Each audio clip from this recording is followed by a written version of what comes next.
Go, Shailesh ji.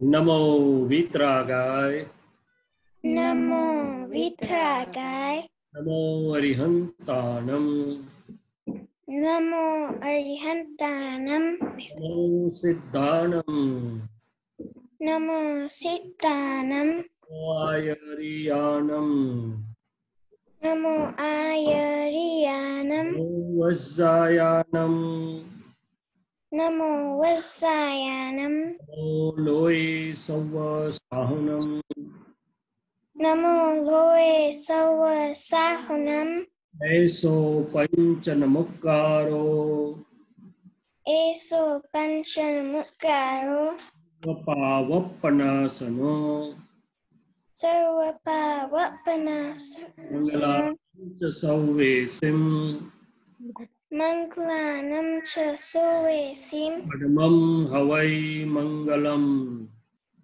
परमं हवै मङ्गलम् ओम नमो भगवते वासुदेवाय ॐ नमो भगवते वासुदेवाय ओम नमः शिवाय ॐ नमः शिवाय जय सच्चिदानंद जय सच्चिदानंद दादा भगवान वितराग परमात्मा दादा भगवान वितराग परमात्मा आप हमारे साथ यहाँ विराजमान रहिए।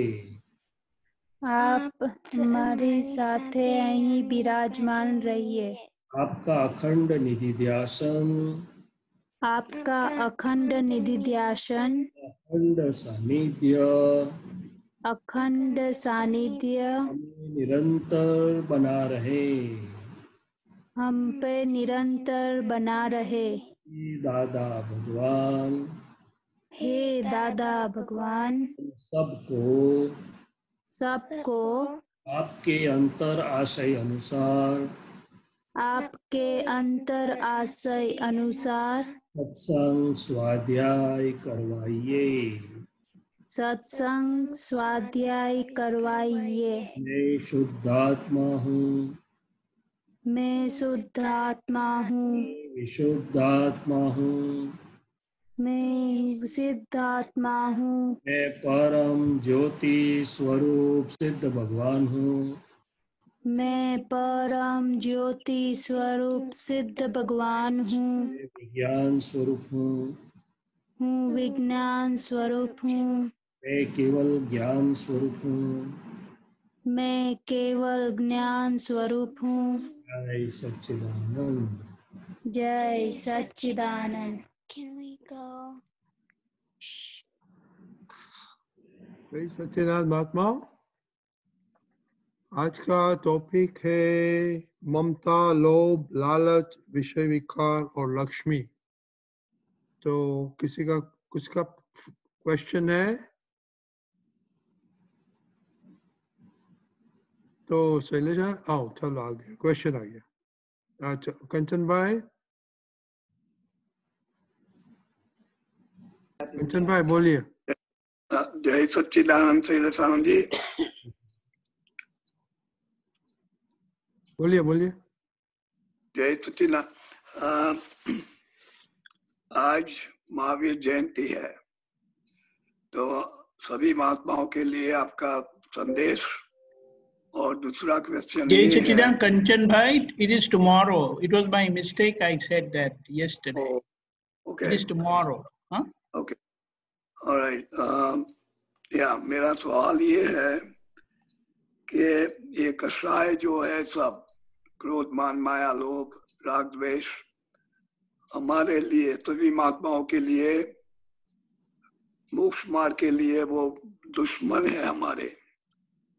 तो ये सभी कषायों में हमें कौन सा कषाय जिसका हमें बहुत ध्यान रखना है और उसको कैसे हमें निपटाना है, संभाव से निपटारा करना है, कैसे हमें वो हमारे मोक्ष मार्ग में आगे जाने के लिए हमें उसका ख्याल रखना है। तो इसके लिए आप डिटेल में बताएं सभी महात्माओं के लिए। ठीक है, तो मूल चीज देखें तो जब दादाजी ने हमें दृष्टि दी कि मैं मन वचन काया से भिन्न ऐसा शुद्धात्मा हूँ, तो कषायों का चार्जिंग पॉइंट दादा ने निकाला। मैंने चार्ज कषाय बंद कर दिए। कषाय जीवन तब तक होते हैं जब तक मेरा मैंपन, मैं शैलेश हूँ और मैं कर रहा हूँ, वायर जॉइंट था। तो अभी जो हम कषाय की बात कर रहे हैं वो महात्माओं के लिए निकाली मैंने डिस्चार्ज कषाय हैं। डिस्चार्ज समझ के हम आगे चलते हैं। बराबर। डिस्चार्ज कषायों की जब बात है तब हमें क्या उसके ऊपर नजर रख, जागृति में मैं तो देखने जानने वाला हूं, तो क्या नजर रखनी है। तो पहले मुझे भी ऐसा लगता था कि मोहनीय का कषाय जो आज टॉपिक में है ना, सब काफी चीजें हैं, और फिर लोभ का कषाय बहुत परेशान करते हैं। वो तो है, मगर मूल कषाय जो माना गया है वो मान कषाय माना गया है। मान कषाय का मतलब ये नहीं है कि मैं सीना तान के चलूं, कोई मुझे मान नहीं देता है, अपमान करता है तो मुझे इफेक्ट हो गया, वो तो बाद में आता है। मैं शैलेश हूँ, भले मैंने समर्पण कर दिया, मैं निश्चय निर्णय से शुद्धात्मा हूँ, मगर व्यवहार से मैं शैलेश हूँ। ये नाम और नाम के ऊपर की जो माया और उसके ऊपर आती हुई असर चली नहीं गई है अभी। और हम सब महात्मा देखें, मैं खुद देखूं मेरा, तो बहुत असर हो जाती है। तो वो जब तक नहीं जाता है डिस्चार्ज में, तब तक बाकी की असरें थोड़ी बहुत रहती है। ये एक पहली चीज है। तो बोला गया है कि, और उसको दूसरे अर्थ में नाम कर्म का कषाय भी बोलते हैं कि मैं शैलेश हूँ, तो उसके साथ जो मेरा जुड़ा हुआ है मैं पर, भले मूल में चला गया मगर डिस्चार्ज। और बाकी तो आज जो टॉपिक है, तो दादाजी ने बताया कि क्रोध तो भोला है और मान भी भोला है। कोई बताएगा कि इतना क्यों सीना ताल के चलते हो यार, आपको तो थोड़ा भी मान नहीं मिलता है तो आप मुंह घुमा लेते हो, तो वो चला जाएगा।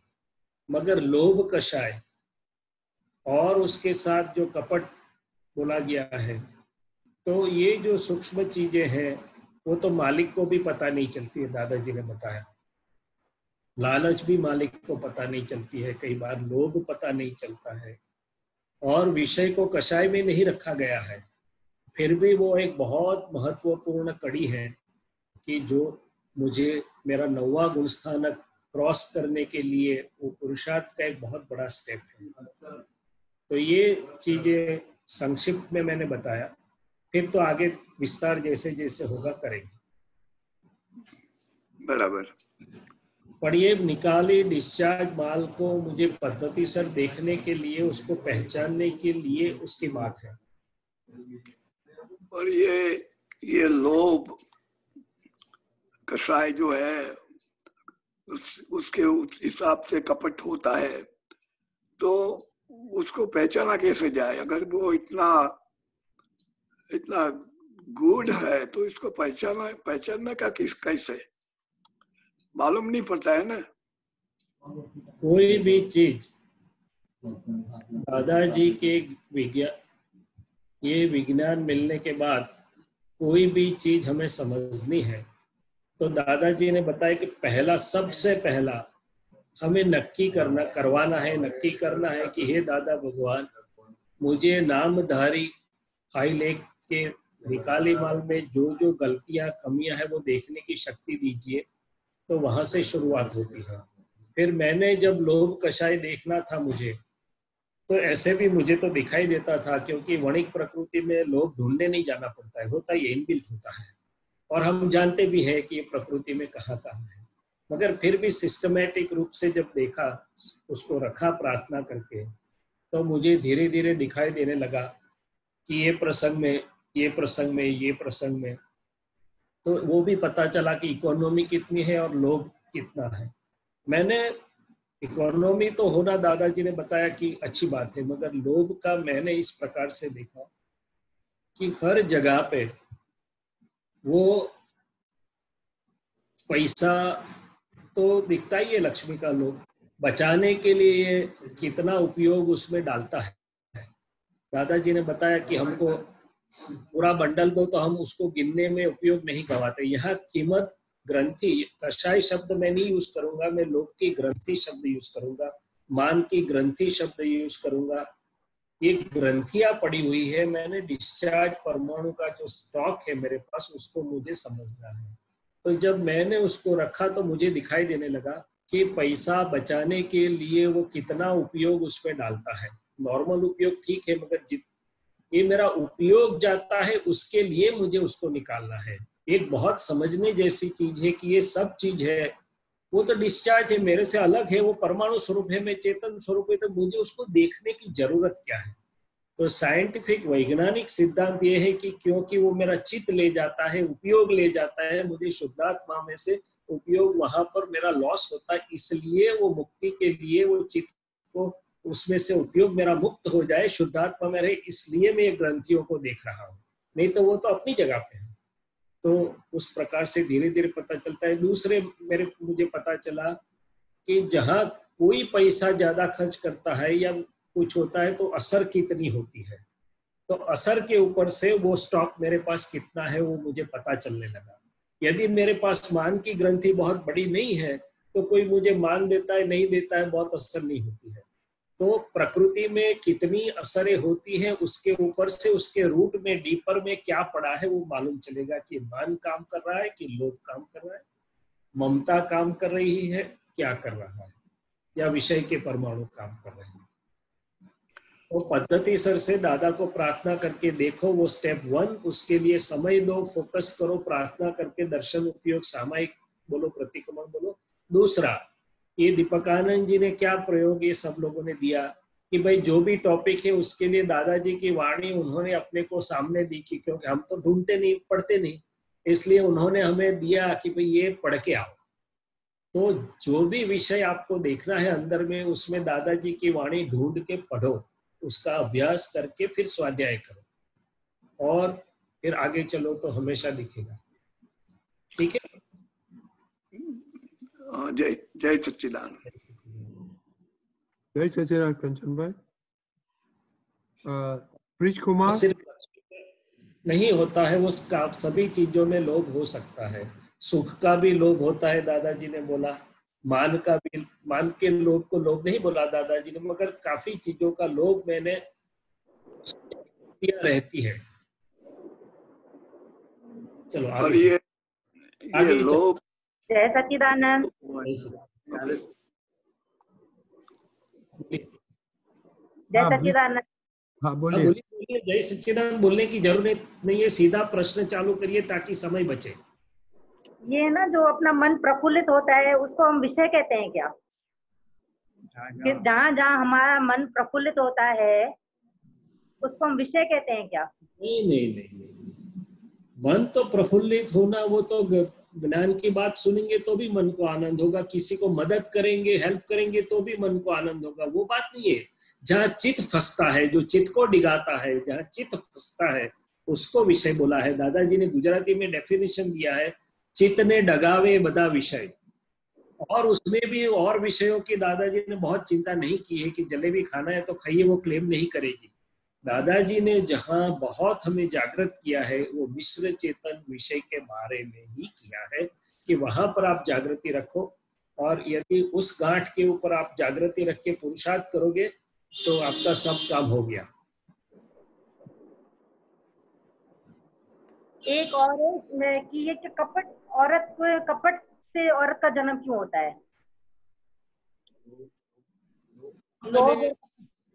वो तो बरोबर है, सिक्रसी कपट, मैंने सिक्रसी की जो बात है, तो मेरे अंदर में जो कुछ चल रहा है, मैंने शर्म आती है मुझे दूसरे को दिखाने के लिए, और भय भी लगता है कि मैं बोल दूंगा तो दीपकानंद जी की मेरे बारे में क्या इंप्रेशन होगी, रजनी भाई की क्या इंप्रेशन होगी। तो जो पर्दे के पीछे छुपा है अंदर में, जो मैं डिक्लेयर नहीं कर सकता हूँ, डिक्लेयर नहीं किया है मैंने, उसको हम सिक्रसी मैंने कपट बोलते हैं। और ये तो बरोबर है, दादाजी ने विज्ञान बताया, मगर कपट सभी में होता है, पुरुषों में नहीं होता ऐसा नहीं है, वो कम मात्रा में हो सकता है, स्त्रियों में ज्यादा। तो ये तो विज्ञान बताया कि कपट और मोह और लोभ के परमाणु ज्यादा होंगे, तो तो ये पैकिंग स्त्री में मिलेगा। मान और क्रोध के परमाणु ज्यादा होंगे तो पैकिंग पुरुष का मिलेगा। मगर अब हम महात्मा शुद्धात्मा हुए हैं, स्त्री और नपुंसक लिंग से भिन्न ऐसे मैं शुद्धात्मा हूँ। अभी मुझे मेरी फाइल एक में जो भी है उसको देखना है और उसको निकालना है। और स्त्रियों को भी दादाजी ने शुद्धात्मा बनाया है अपवाद से, तो स्त्रियों के हाथ में भी पुरुषार्थ की डोर आई है।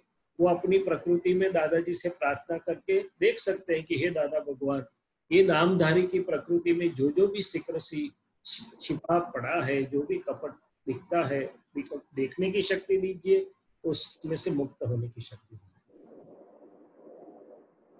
और दूसरी चीज, सिंपल प्रयोग दादाजी ने हम आप्तपुत्रों से तो काफी बार करवाया।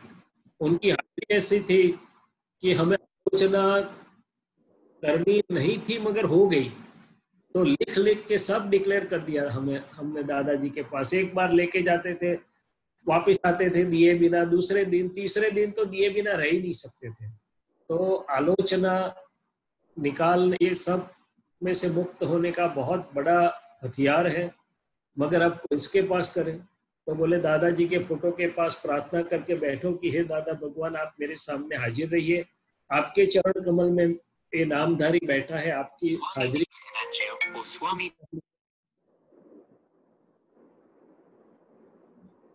आपकी हाजिरी में उसको आलोचना कर लेने की शक्ति दीजिए। लिख के वहां रखो, प्रतिक्रमण करो जितने दिन जरूरी है। हमसे दादाजी ने बड़ी गलतियों के लिए महीना महीना प्रतिक्रमण करवाया था, फिर फाड़ के फेंक। हमने कुछ साल पहले यहाँ केलनपुर में आलोचना का प्रयोग करवाया था और महात्मा ने रात भर में 3-3, 4-4 घंटा बैठ के खुद की आलोचना लिखी, खुद ने ही पढ़ी, खुद ने ही दादाजी को दी और फिर निकाल कर दिया। काफी मुक्त हो गए। तो दोषों से मुक्त होने के लिए पहले तो नक्की करना है, दूसरा ये आलोचना का प्रयोग दादाजी को सूक्ष्म प्रत्यक्ष हाजिर करके आप कर सकते हो। फिर प्रतिक्रमण का भाग आता है, क्योंकि जहां तक निकले ही नहीं वहां तक प्रतिक्रमण। और इसके लिए दादाजी ने एक दूसरा भी प्रयोग दिया था। दादाजी ने बोला था कि मैं मेरे मन को अंदर पर्दे में रहने ही नहीं देता, उसको ओपन ही कर देता हूँ। तो वो उसने एग्जाम्पल दिया था कि जो बाकड़े पर वो बैठते थे तो बोले ये चोरी का है। तो सुनने वाले तो ताज्जुब हो गए कि दादाजी आप और चोरी? तो हाँ, हम कॉन्ट्रैक्ट में काम करते थे, वहां कुछ लकड़ा बचा था तो हमारे हक का नहीं था मगर हम ले आए। फिर दादाजी ने बताया 2 सिद्धांत कि मेरा मन समझ गया कि ये मेरे कुछ भी छुपा नहीं रखेंगे, इसलिए वो दिशा जाना ही बंद कर दिया, गलतियों की दिशा में। जहां तक हम अपने मन को, उसकी गलतियों को, उसके कपट को, उसके विषयों को प्रोटेक्ट कर रहे हैं, अंदर में ढांकना जिसे बोलते हैं, वो मजा करेगा, जाएगा नहीं। और जैसे मैंने बताया, भले किसी के सामने न कर सको तो दादाजी के सामने भी कर दोगे, मन समझ जाएगा। हमको तो ये लाभ मिला था कि दादाजी के सामने हम कर सके थे, तो काफी कुछ हमारा काम हो गया। आगे चले। जय सच्चिदानंद।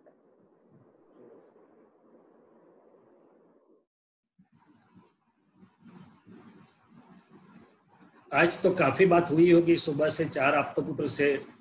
टॉपिक भी बहुत बड़ा है और पूरे व्यवहार का यदि संक्षिप्त में देखना है तो 3 ही चीज मुख्य है, लक्ष्मी, वाणी और विषय।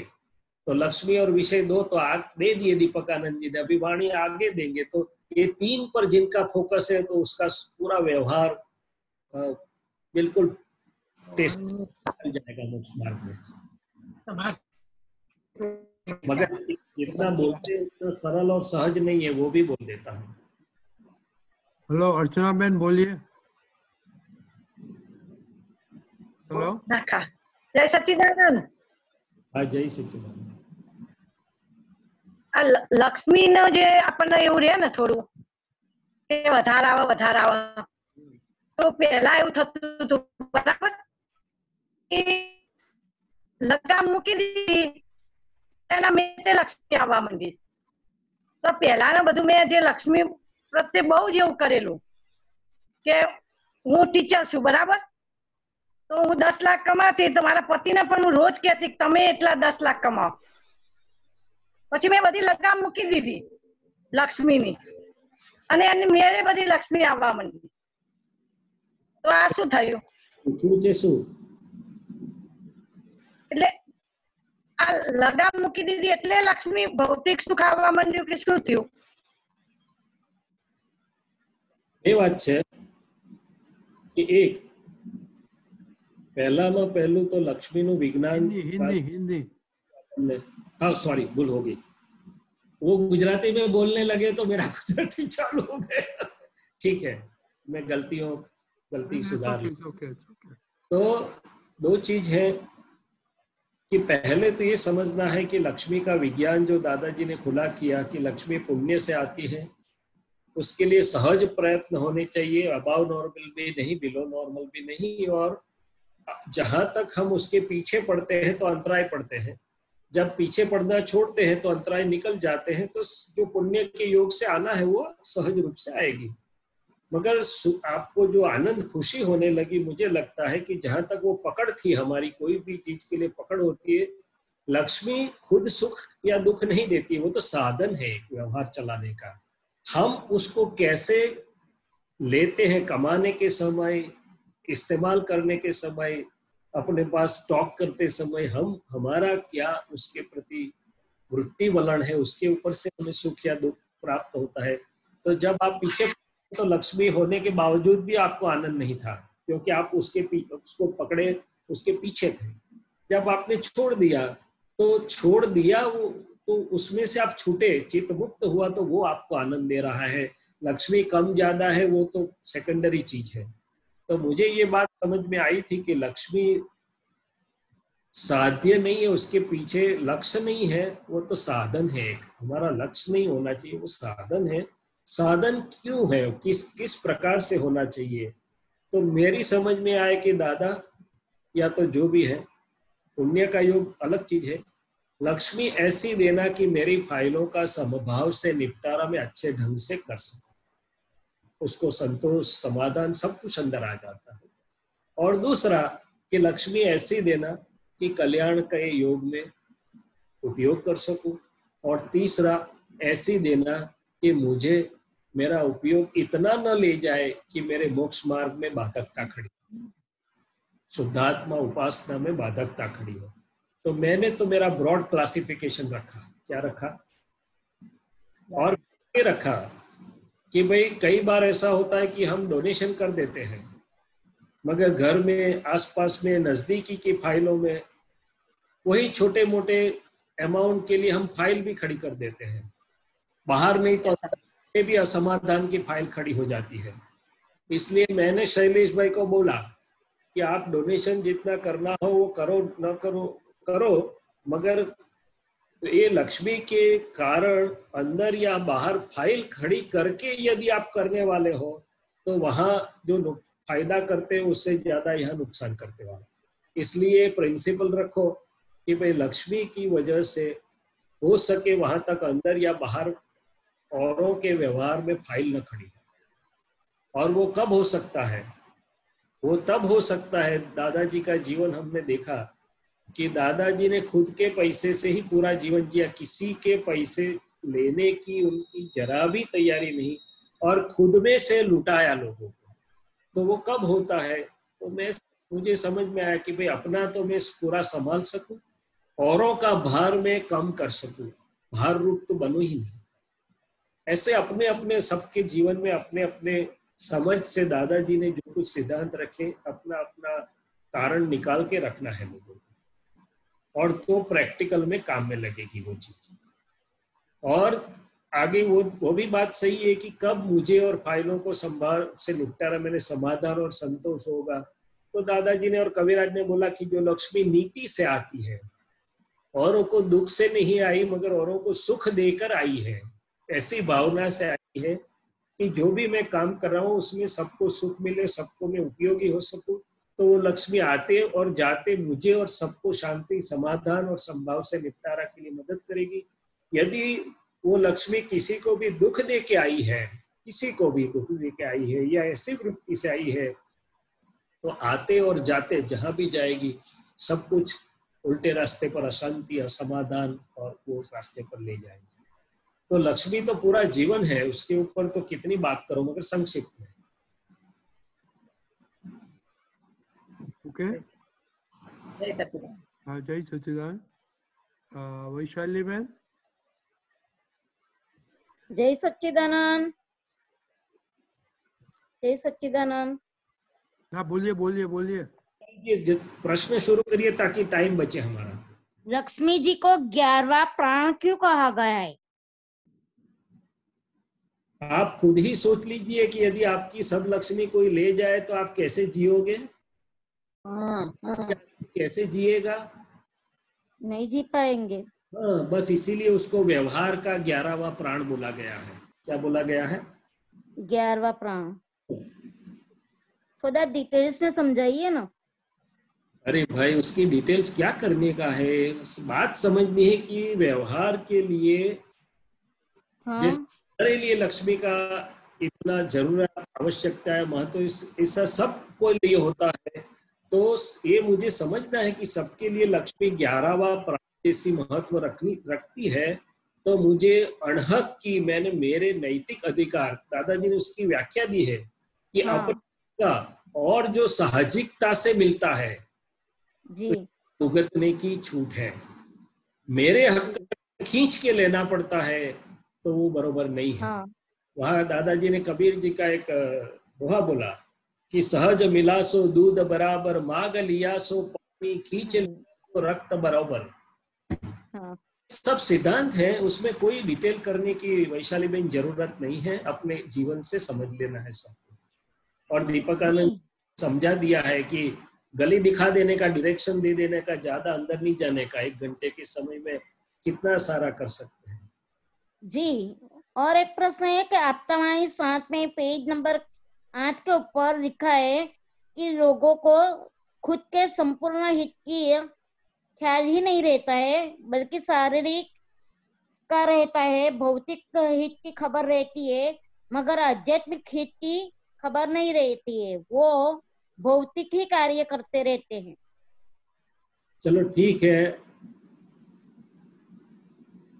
ये दादाजी ने बोला वो बिल्कुल सही है। मैं उसको आगे ले जाता हूँ वैज्ञानिक स्वरूप से।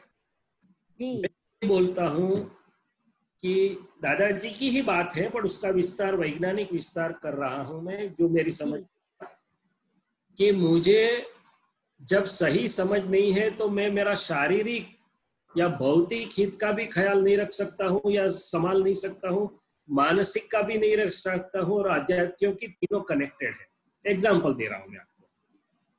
साइंस ने आज प्रूव किया है कि जितनी नेगेटिविटी मेरे अंदर आती है, मान लो लक्ष्मी के लिए विषय कारण से आई, विषय के कारण से आई, जो भी कारण से आई, कोई मेरी अपेक्षा अनुसार नहीं किया तो मुझे नेगेटिविटी आएगी कि ऐसा क्यों कर रहे हैं, ध्यान नहीं रखते, ज्यादा पैसा खर्च कर दिया, विषय के बारे में तो वैर तक अंदर हो जाता है। वो एक नेगेटिविटी न केवल आत्मा को स्पर्श करती है, पहले शरीर को भी स्पर्श करती है। नेगेटिविटी से रोग होते भी हैं, तनाव बढ़ता है, हॉर्मोन्स और सब एडवर्सली इफेक्ट होते हैं, और बॉडी भी एडवर्सली इफेक्ट होती है, फंक्शनल एमआरआई भी नेगेटिव सिग्नल्स देते हैं।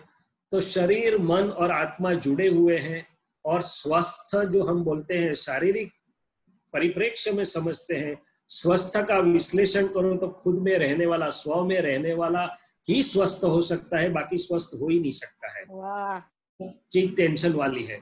इसलिए भले दादाजी ने हमें समझाने के लिए बोला, मगर तीनों जुड़े हुए हैं, और इसलिए दादाजी ने हित और अहित में बोला, और हम अपना ही थर्मोमीटर रखे। चलो तो पूरे दिन में मैं किसी की क्रिटिसिज्म करता हूँ, किसी की फाइटिंग करता हूँ, टीका निंदा करता हूँ, उसमें मेरा हित है या अहित है? किसी के गुण देख के उसकी प्रशंसा करनी, उसमें मेरा हित है कि नहीं, ये महात्मा कितने अच्छा गाते हैं, ये महात्मा कितनी सेवा करते हैं, महात्मा कितने सरल है, कि फिर भाई वो अपनी ही चलाते हैं, ऐसा क्रिटिसिज्म करने में मेरा हित है? देख लेना। हमें सबको मालूम है कि 4 व्यक्ति इकट्ठे होते हैं तो महात्मा है तो अच्छी बात है। फिर भी महात्मा को भी मैं बोलता हूँ कि 4 व्यक्ति, अभी तो कोरोना है, इकट्ठे नहीं हो रहे, अच्छी बात है, डिजिटली मिलते हैं, मगर जब मिलते थे सत्संग पूरा होता था, और जब बाकी के समय में हो जाता था हमारे से, इसने ऐसा किया, उसने ऐसा किया, ऐसा किया, नेगेटिविटी से हमारा आनंद भी कम हो जाता था, हमारी हेल्थ भी बिगड़ती है। और पॉजिटिविटी तो देख लीजिए कि किसी का कमियां देख के उसकी क्रिटिसिज्म करने में हमारा हित है कि कोई गुण देख के। दादाजी तो बोलते थे हम छोटा सा गुण होते तो उसको बहुत बड़ा कर देते हैं और सबकी बड़ी गलतियों को हम छोटी कर देते हैं। जी कि आगे चले तो कोई मेरा अपमान करे, कोई अच्छा बर्ताव न कर, उसकी नोंद रखने में मेरा हित है कि उसके सामने उसको प्रेम देके भूल जाने में या उसको सुख देने में मेरा हित है। दादाजी ने तो बहुत पक्के होते वितराग, तो सुख की दुकान गलत में नहीं निकाली थी, पहले खुद सुख निकाली थी। वो सब चीज देख लीजिए कि हित और अहित का यदि ख्याल है। अच्छा, तीसरी चीज कि ये डिस्चार्ज कसाई की कंचन भाई ने बात की, तो सब लोग तो वो मेरा हित कर रहे हैं या अहित कर रहे हैं। तो ये सब चीजों से कहाँ पर हमें, अभी तो अच्छी बात है कि ज्ञान मिला, अभी कुछ जागृत हुए, अभी कुछ ये सत्संग से हम अभी ये दिशा में मुड़े हैं, तो सब लेयर्स का हित अभी हमें पता चल रहा है, हो रहा है। बाकी अहित जब ख्याल नहीं होता है तब सभी लेवल पर अहित होता है, अकेले आध्यात्मिक नहीं, शारीरिक मानसिक उसके साथ जुड़ा रहता। और वो लास्ट में ऐसा लिखा है कि वो भौतिक ही कार्य करते रहते हैं। अरे भौतिक करते तो भी अच्छा होता, भौतिक करते करते आखिर ढूंढ क्या रहे, सुख ढूंढ रहे हैं। और सब तो दादाजी ने ही बताया कि सब दिवेल पिधेला मोड़ा जैसा मुंह के बाहर निकले। यार भौतिक किया होता तो भी आनंद में होते। सही बात है। तो फिर छोड़ दो, मैं संक्षिप्त में समझ जाओ, इशारा काफी। सच्चिदानंद ऐसा बोला ये दीपक आनंद जी तो मुझे बहुत सिखाते हैं कि समझो को इशारा काफी है। जी जी, जय सच्चिदानंद। जय सच्चिदानंद। पीयूष भाई, पीयूष सोलंकी, हाँ बोलो। हाँ जी, कैरियर में एम्बिशियस होना मतलब एक पोजीशन पे है, दूसरी पोजीशन पे जाने के लिए जो मन में रहता है, और वो लोभ ना बन जाए या मान ना बन जाए, वो बैलेंस कैसे करें? ठीक है, व्यवहार से भी बात करता हूँ, निश्चय से भी बात करता हूँ। पहले व्यवहार से बात करूं कि कैरियर में एम्बिशन होना अच्छी, वो तो नेचुरल नॉर्मल होना अच्छी बात है, मगर दादाजी ने एक बात कही है कि जीवन के सब कोने बैलेंस होने चाहिए। हम घर में बैठे हैं तो डाइनिंग रूम सामने दिखता है, सॉरी ड्राइंग रूम सामने दिखता है उतना ही साफ करते, सोफे के नीचे भी नहीं साफ करते, और स्टोर रूम तो साफ ही नहीं होता है। अभी मैंने एक महाराज साहब की बात सुनी कि भाई किसी के यहाँ रुकना था, बारिश गिर रही थी, रात हो गई थी, तो गेस्ट ने बोला, श्रावक ने बोला कि साहब हमारे यहाँ रुक जाइए। तो महाराज साहब ने बोला मैं रुकूं एक शरत पे, तो बोले शरत बोलो। उसने बता दिया कि ये मेरा अच्छा रूम है, खाली है, खाली है। महाराज साहब ने बोला वो मैंने देख लिया, आपका स्टोर रूम दिखाओ, वहां मैं रुकूंगा। वो तो घबरा गया क्योंकि स्टोर रूम में तो सब डंप था, वो देख कभी साफ। तो महाराज साहब ने बोला जिसका स्टोर रूम साफ हो उसके यहाँ। तो कहने का मतलब कि नौकरी के पीछे हम एम्बिशियस अकेले प्रोफेशन के पीछे पड़ते, ऐसा टाइम है, दौड़ो दौड़ो दौड़ो, रेस कोर्स में दौड़ो। तो मैं एक बार ऑस्ट्रेलिया था, 37 साल का एक अपने ही सत्संगी महात्मा थे और इतने डेडिकेटेडली मेहनत करते थे, आधी रात को एजेंसी के लिए जाते थे। उन्होंने तय किया था कि 10 साल कड़ी मेहनत करूंगा, और उनकी वाइफ और बच्चों को बोला था यू एंजॉय, बड़ा घर लेके दे दिया था उनको कि आप मजा करो, मैं आपके बदले सब मेहनत कर लूंगा। नहीं तो फॉरेन में तो दोनों नौकरी करते। फिर भी जब हम सत्संग में घर पे बैठे थे, उनकी वाइफ ने भले प्रेम से मगर धीरे से मुझे बोला कि ये बहुत मेहनत करते मगर हमारे साथ बैठने का टाइम नहीं मिलता। क्या बोला? सर्टिफिकेट मिल गया?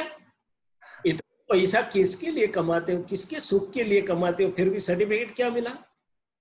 बहुत करते हम बोल है, मगर दो थोड़ा भी समय प्रेम से हमारे साथ बैठ नहीं सकते। इसीलिए आप कैरियर में आगे बढ़ते हो, पैसा कमाते हो, क्यों, किसके लिए? तो इसके लिए दादाजी बोलते हैं कि सब कोने, अटेंड ऑल द कॉर्नर्स। अकेली बिजनेस लाइफ नहीं है, अपनी पर्सनल लाइफ है, हेल्थ है, माय इनर लिविंग है, माय फैमिली लिविंग, अपनी वाइफ को टाइम देना है, अपने बच्चों को समय क्वालिटी टाइम देना है, सोशल लिविंग है, नेशनल लिविंग है, अपना सत्संग का लिविंग है। सब कुछ संतुलन में रहेगा। होलिस्टिक एंड बैलेंस लिविंग हम सेमिनार में बोलते हैं। होलिस्टिक मैंने होल, एज अ होलसम, एक कोना नहीं सब कोना, और बैलेंस संतुलन रहेगा जब, तब जाके वो आपको वो ठीक होगा। नहीं तो एक्सेंट्रिक वो लोभ और मान में तुरंत ही चला जाएगा। एक चीज। दूसरी चीज, जैसे मैंने बताया कि अभी शैलेश या आप काम करते हो व्यवस्थित के अधीन करते हैं, मगर यदि मेरा सेंटर करेक्ट है कि मैं मन वचन का ऐसे भिन्न ऐसा शुद्धात्मा हूँ, तो मैं ये देखते रहूंगा कि ये सब करते हुए मैं शुद्धात्मा में कितना रह सकता हूँ, कितना नहीं रह सकता हूँ। ये मान और लोभ की बात जो आप करते हो वो तो शुद्धात्मा में होगा तो अपने आप दिखाई देगा कि ये बहुत बढ़ रहा है कि नहीं, थोड़ा तो होने वाला ही है। कोई लोभ मुक्त मैं तो नहीं हुआ अभी भी प्रकृति में लोभ मुक्त, मगर जानकारी में होना चाहिए। तो उसको बोलने का धीरे से कि भाई उसका एंड रेसकोर्स में कौन पहला नंबर आता है, दादाजी तो बोलते हैं। आप करो, जरूर से करो, मगर कम टू नॉर्मल की, ताकि उपयोग बिगड़े नहीं। ठीक है, ठीक है। और एक और प्रश्न था, आजकल जैसे इस माहौल में सत्संग से जुड़े वो एक अच्छा हुआ जिससे बाकी सोच धीरे धीरे सेटल हो रही है, पर एंटरटेनमेंट के साधन होने से इतने, कुछ ना कुछ एंटरटेनमेंट के लिए टेलीविजन हो चाहे मोबाइल हो, देख के जो ये फिर सोच पे जो प्रभाव है, चित्त दौड़ता है उन चीजों में, उससे बाहर आने का प्रोसेस थोड़ा बहुत आपने समझा है कि जहां जहां होता है, जितना सेल्फ असेसमेंट करना है या बैठ के दाता के सामने शक्ति मांगनी, जिन चीजों से निकलना है, विषय से निकलना है, तो वो पार्ट। अभी हमारी बात करता हूँ। हम सब दादाजी को मिले 18, 19, 20 साल की उम्र में मिले सब, आप तो गुजरा। तो दादाजी से इतना आनंद मिला, इतना आनंद अंदर का मिला। फिर दादाजी धीरे से हमको पूछते थे, अभी सिनेमा का खर्च होता है कि कम हो गया? हमने बोला दादाजी याद ही नहीं आता है, कोई सामने से टिकट दे तो भी जेल जैसा लगता है, टेंशन लगता है कि ये कहाँ जाना पड़ेगा। क्यों? हमें पता चल गया कि वहां 3 घंटा सामने चित जाए स्क्रीन पर, उसमें तो सुख चला जाता है, आता नहीं है, कम हो जाता है, और अंदर में आनंद में सुख आता है। फिर बंबई दादाजी होते थे, सबको धीरे से पूछते थे कि आपने कुछ बंबई में बाहर निकल के देखा? सब बोलते थे दादाजी रूम में से आपके पास आनंद ही इतना है, बाहर जाने का दिल ही नहीं करता है, चित जाता ही नहीं। सो द सीक्रेट वाज और इज कि जब रियल का आनंद इतना बढ़े, अनुभव जितना बढ़ता जाए, उतना अपने आप रिलेटिव में से चित वापिस आता चला जाएगा। उसको खींच के लाओगे तो जल्दी नहीं आएगा। तो मैं तो हमेशा ये दादाजी का एग्जाम्पल समझ गया हूँ कि भाई आप चाय पी रहे हैं, फिर आपको जलेबी खिला दिया तो वही चाय फीकी लगेगी। तो दादाजी ने चाय नहीं ले ली मगर जलेबी खिलाई है, मैंने स्वरूप का आनंद का अनुभव करवाया है, वो बढ़ाते जाइए। तो आप भी पड़ गए तो कविराज के पद है, दूसरा है, तीसरा, इससे सिर्फ मनोरंजन नहीं, एंटरटेनमेंट तो सिर्फ मन का रंजन करता है, एलिवेशन डिप्रेशन वाला होता है।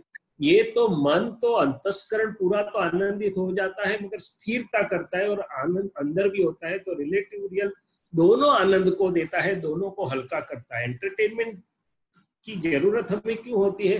क्योंकि रिलेटिव में मैं इतना घुसा फंसा हूं कि बोझ बढ़ जाता है, कंटाला हो जाता है, थक जाता हूँ, तो इसलिए मैं चेंज ओवर करता हूँ।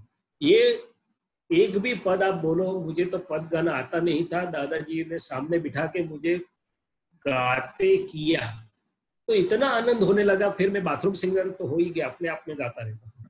तो बहुत है कि मुझे रिलेटिव में भी आनंद दे देता है, रियल में भी आनंद दे देता है। तो जितना ये प्रयोग आपके स्टेबल होते जाएंगे, बढ़ते जाएंगे, तो ये सब अपने आप से उसमें से वृत्तियां वापिस निज घर में आएगी।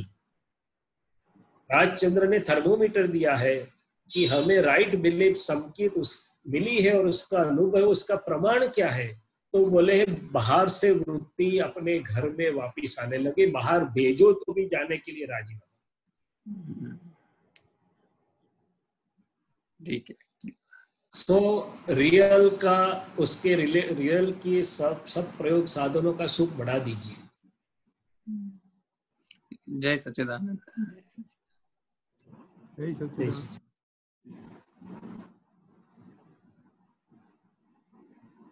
दीपकानंद जी, दीपकानंद जी। जय सच्चिदानंद। There's a question. या एक सवाल आया है चैट में, एक मिनट ना स्क्रीन पर रखता हूँ।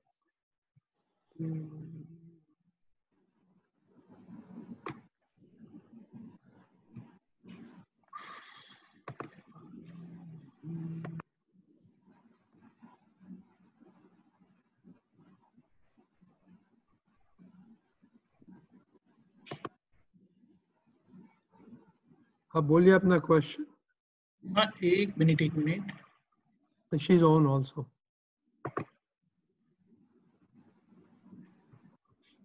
She's unmuted. फिर कुछ समझ गया तो फिर ये समझाने की कोशिश है, ये समझाए। एक मिनट।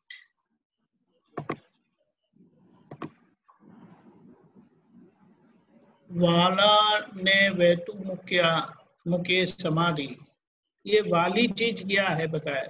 अब है लाइन पर। हाँ, जो मुझे प्रिय होता है उसको वाली मैंने प्रिय। तो हमें क्या प्रिय है संसार में?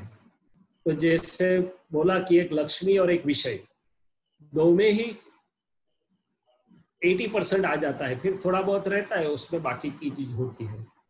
तो ये जैसे पहले बहन जी ने बताया कि जब से मैंने छोड़ दिया तो मुझे अंदर आनंद रहने लगा। तो ये दादाजी बोलते हैं, लक्ष्मी जी का जिक्र है कि भाई लक्ष्मी के ऊपर से जब हमारी पकड़ होती है, मैंने उस अंदर से हम पकड़े रहते हैं कि आए कब आए, कब न जाए।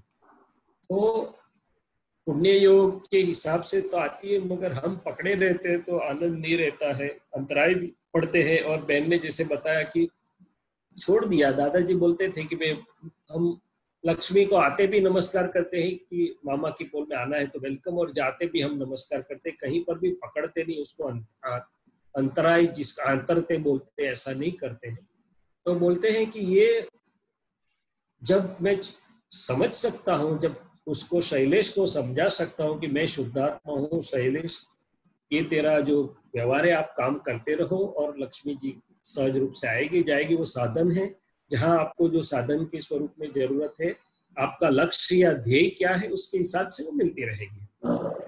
जब छोड़ देंगे तो वो आएगी भी ज्यादा और अपने अंदर आनंद रहेगा। इसलिए दादाजी बोलते हैं, मगर यहाँ जो लक्ष्मी के लिए हमारा अटैचमेंट है, डिस्चार्ज अटैचमेंट, वो हमें हाँ जरूरत है, मैं ना नहीं बोलता कि भी संसार व्यवहार के लिए जरूरत है, मगर जरूरत होना वो एक चीज है और अंदर से अटैचमेंट होना, डिस्चार्ज में उसको पकड़ के रखना वो दूसरी चीज है। इसलिए बोलते हैं कि वाली चीज को वहती मुको मैंने छोड़ दीजिए। जैसे हम नदी में नाव को छोड़ देते हैं कि जाने दीजिए, ऐसे तो उसमें समाधि में अंतर में शुद्धात्मा की स्थिरता रहेगी, अंतर में रिलेटिव में और रियल में दोनों में आनंद बहुत रहेगा।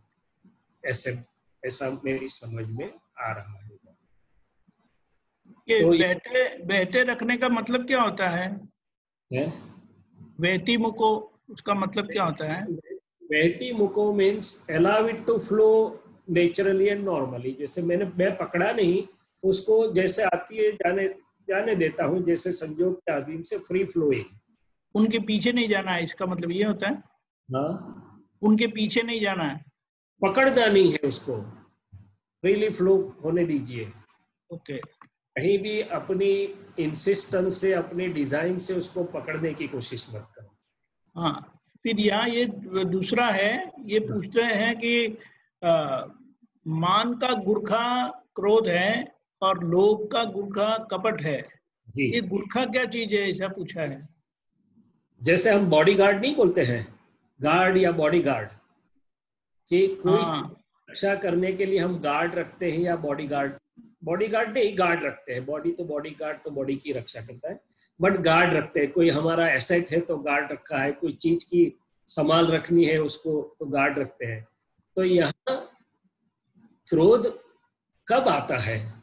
तो ज्यादातर हमको अनुभव है कि जब मेरे डिस्चार्ज ईगो पर चोट पड़ती है। मान मैंने डिस्चार्ज ईगो, मैं शैलेश हूं जैसे, इसलिए बताया कि मान कषाय सबसे बड़ा है। तो यदि मैं जागृत नहीं हूं तो वहां क्रोध तो नहीं मगर उग्रता तो आएगी। क्रोध तो अभी नहीं रहा महात्माओं को, मगर वहां उग्रता आ सकती है। घर में भी थोड़ा आवाज ऊंचा हो जाता है, कई बार दूसरों से भी आवाज ऊंची हो जाती है, और बाहर नहीं तो आंख से तो थोड़ा ऊंचा हो ही जाता है।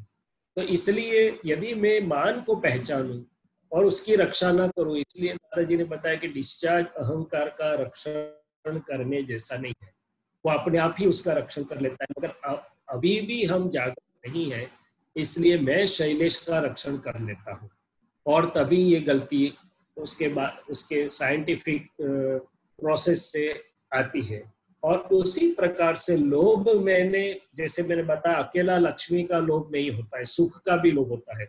विषय भी कपट के आधार पर ही टिका है। यदि कपट न होता तो विषय टिकता ही नहीं, दादाजी ने बताया। वो सीक्रेसी के आधार पर है तो पूरा विषय खड़ा है।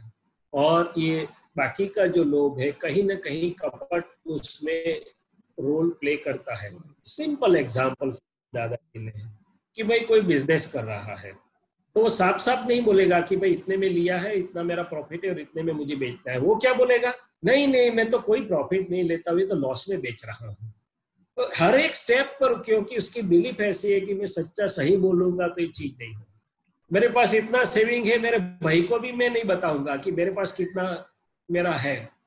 तो अपने भाई से, अपने कुटुंबियों से भी लोग छिपाते हैं, क्या करते हैं। और जब नरेंद्र मोदी ने 2000 रुपये का नोट निकाल दिया ना, तब कितने हस्बैंडों को पता चला कि वाइफ के पास कितना स्टॉक था जो अपने से अनजाना था, क्या था। तो ये सब चीजें लोक मान्यता से, ये सब चीजों के पीछे कुछ ना कुछ सीक्रेसी रही ही, ऐसा बताना चाहते हैं। लेकिन वो तो कहते कि मैंने आपके लिए ही रखा था। वो तो क्या ना बोलता हूँ, आपके लिए रखा, उसका उनको लाभ मिलेगा, मगर कपट की जिम्मेदारी जो करता है उसके भाग में जाएगी। इसीलिए तो उनको भान आया कि मैं इन मेरे पत्नी के लिए, बच्चों के लिए करता हूँ। वो तो बोलते हैं कि भाई आप जानो अपने कर्म की कहानी, तो करो सब कुछ, मगर उसमें कपट करने की कोई जरूरत नहीं है। दादाजी इतना बताना चाहते हैं कि साफ बोलोगे तो भी उतना ही आएगा, कपट करोगे तो उतना ही आएगा, शायद कम आएगा और दुखी करके आएगा। उसकी जिम्मेदारी और दुख आएंगे आपके पास में। कपट का सबसे बड़ा नुकसान ये है कि अपना चित्त उसी में फंसा रहता है कि कोई जान नहीं जाए, वो बाहर नहीं पड़ जाए। तो चित्त की पूरी एनर्जी कंस्ट्रक्टिव नहीं, मगर उसमें ही फंसी रहती है। ओके, 2-5 मिनट में जो मेरी थोड़ी बहुत समझ में है, मैं समरी करूं थोड़ी ये विषय वाली बात की और दूसरी बातों की। यदि कोई प्रश्न नहीं है तो बात कर सकते हैं। प्रश्न तो है अभी एक प्रश्न है। हाँ। ये मद क्या चीज है, ऐसा पूछा है। क्या मद क्या चीज है? मद हाँ हाँ हाँ, तो मत એટલે શું?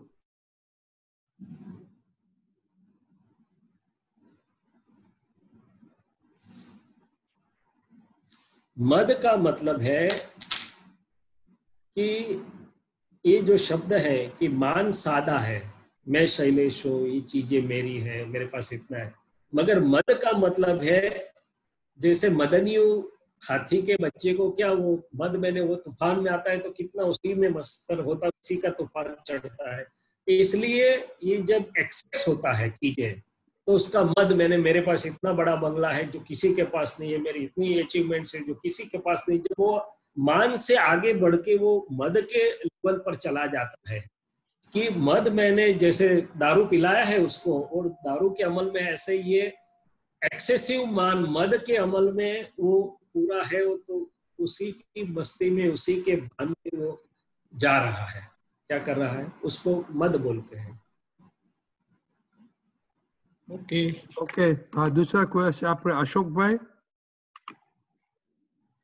आगे दादाजी ने बताया लोभ के लिए और सबके लिए जो मैं एक मिनट, ये एक लास्ट देख लीजिए। बताया है कि मान साथी उभू રહ્યું છે, સામાન્ય પોતે હલકો માને છે, માટે માન ઉભું રહ્યું છે। માને માટે એને હલકો નહીં માનવો અને એ તો મારો ઉપરી છે એવું કહ્યું તો માન ઉડી જાય। ये હલકો માનવો એટલે શું? Inferiority, superior and inferior. तो हम सबको ऐसा लगता है, ये सबको मैंने रिलेटिव की बात कर रहा हूँ। शैलेश को ऐसा लगता है कि मैं दीपक आनंद जी से अच्छा बोलता हूँ, मैं दीपक आनंद जी से अच्छा समझता हूँ, मैं इससे अच्छा ये बात में आगे हूँ, तो सब संसार, पूरा संसार नहीं, पूरी प्रकृति इसी में है कि मैं इससे सुपीरियर हूँ। Competition and comparison, competition and comparison हो, तो वो मानेगा क्या कि I am better than others, मेरी समझ जैसी उसकी समझ से मेरी समझ अच्छी है।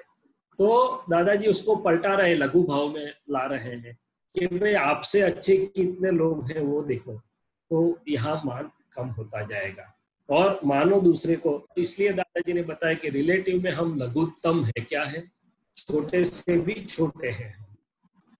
तो ये सुपीरियरिटी इंफीरियरिटी की बात है, वो सब रिलेटिव की बात है। ओके, क्लियर, उसको दिखा सके। आई अंडरस्टैंड कि उनको समझ में आया होगा। Okay, fine. Shailesh Anand ji, now time is 5 minutes. There are 2 questions, so Ashok भाई बोलिए। Question? No question. Okay, no question. Okay. ठीक, कंचन भाई है, कंचन भाई है। अपने कंचन भाई,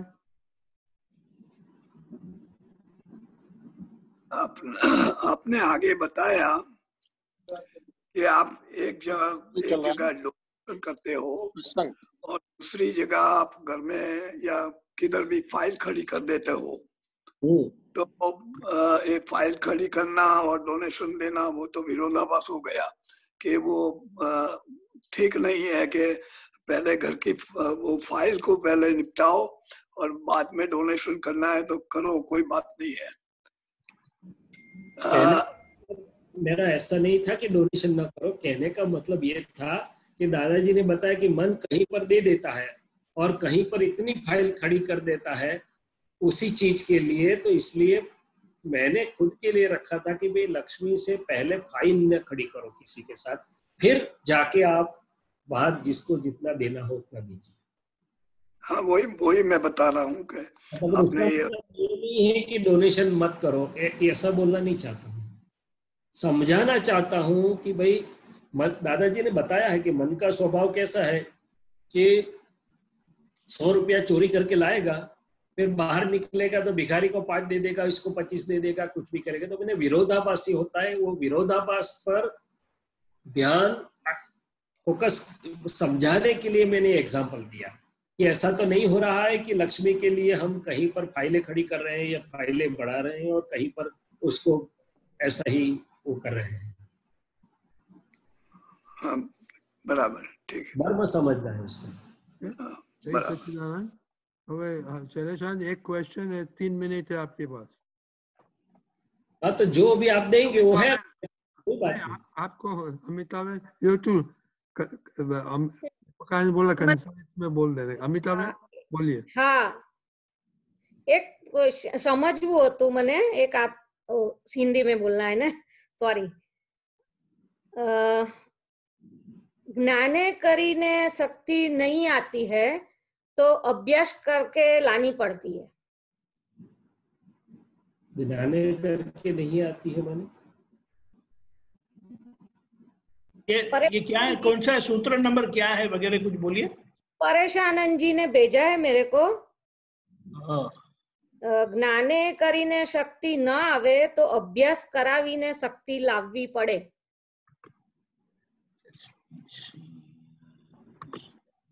पता नहीं शब्द में कुछ आगे पीछे लग रहा है, क्योंकि यदि ज्ञान में रहते हैं हम, ज्ञान कार्यकारी है तो वो खुद ही शक्ति है। पर फिर भी छोड़िए, कहने का मतलब है कि अपने आप यदि ज्ञान काम नहीं कर रहा है, वो शक्ति नहीं दे रहा है, स्टेबिलिटी स्थिरता शुद्धात्मा में नहीं ला रहा है, तो उसका अभ्यास करना पड़ता है। यही बात हम कर रहे हैं कि भाई हाँ, वो बराबर है। मैंने अपने आप समझ से यदि नहीं आती है तो अभ्यास जो बात करें कि भाई सामायिक में उसको रखना पड़ता है कि मुझे विषय के ग्रंथियों के में से निकलने के लिए है दादा सामायिक करने की, प्रतिक्रमण करने की शक्ति दीजिए, लोक की ग्रंथि में से निकलने की शक्ति दीजिए, ये फाइल का संभाव से जो हम अभ्यास कर रहे हैं, मैंने उसको प्रार्थना करके दर्शन उपयोग से प्रयोग में रखते हैं जो, और उसको बार बार जब हम उसे इस्तेमाल करते हैं, अपने आप सहज रूप से नहीं आता है, तो ये हम बार बार उसको अभ्यास करके इस्तेमाल करके प्रयोग में रख के फिर उसका परिणाम स्वरूप से हमें शक्ति, मैंने शुद्धात्मा शक्ति मिलती है, हम स्थिरता पाते हैं, ऐसा मेरी समझ में आ रहा है। मैंने समझ से अपनी नहीं आई, स्थिरता नहीं आई। ओके, तो यानी मैं ऐसा समझ रही हूँ कि जैसे कि मेरे को घर में समभाव रखना है, कोई फाइल का निकाल करना है, मैं दादाजी के पास रोज शक्ति मांगती हूँ, फिर भी निकाल नहीं होता है, तो इसके लिए अभ्यास करना चाहिए, ऐसा नहीं है ना? और वो सब उसी में आता है, पूरा अभ्यास हम सब अभ्यास में ही है। जो पुराना अध्यास था, पुरानी मान्यताएं थी, उसके सामने हम एक ज्ञान की नई समझ का अभ्यास ही कर रहे हैं, और वो मोक्ष में जाते तक चलने वाला है, अलग अलग भिन्न भिन्न प्रकार से। 5 आज्ञा भी अभ्यास है, ये अलग अलग एप्लीकेशन भी अभ्यास है, व्यवहार ज्ञान से भी अभ्यास, सब कुछ अभ्यास कर रहे हैं। तो मतलब शक्तियों मांगने से और सामायिक में देखने से ही ये शक्ति आएगी? नहीं, सामायिक तो एक प्रयोग है। मैं क्या बोल रहा हूँ कि वो जो हमको दृष्टि मिली, व्यवहार ज्ञान मिला, कि एडजस्ट एवरीवेयर मिला, आज्ञा मिली, जो भी मिला, उसको हम संजोगों में अप्लाई करते हैं, चूक जाते हैं, फिर अप्लाई करते हैं, बाहर भी अप्लाई करते हैं, अंदर भी अप्लाई करते हैं। जो इस्तेमाल कर रहे हैं हम सही समझों का, वो सब अभ्यास है।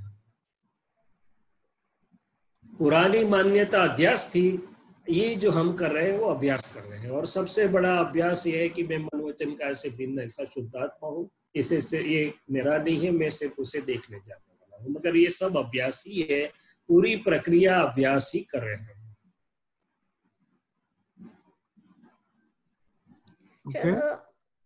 आड़ाई टाइम हो तो एक गो अहेड, जल्दी बोलो, टाइम बोलो। आड़ाई जती નથી, એના માટે કયો અભ્યાસ કરો? कौन सा अभ्यास करना चाहिए? आड़ाई निकालनी है, घर में आड़ाई है, आड़ाई समझ गया मैं आपकी बात पूरी समझ गया। सिंपल रूल दादाजी ने बताया कि ये नामधारी की प्रकृति दूसरों को अपनी समझ के अनुसार चलाना चाहती है कि मैं सही समझती हूँ, लोग क्यों मेरे हिसाब से नहीं चलते हैं। दादाजी ने उल्टा कर दिया कि दूसरों के मत के अनुसार चलने का नक्की कर दीजिए। हाँ, पूछे तो बोलिए, मगर दूसरी बार बोले कि ऐसा करना है, ऐसा करेंगे, तो हाँ बोले जरूर से ऐसा करेंगे।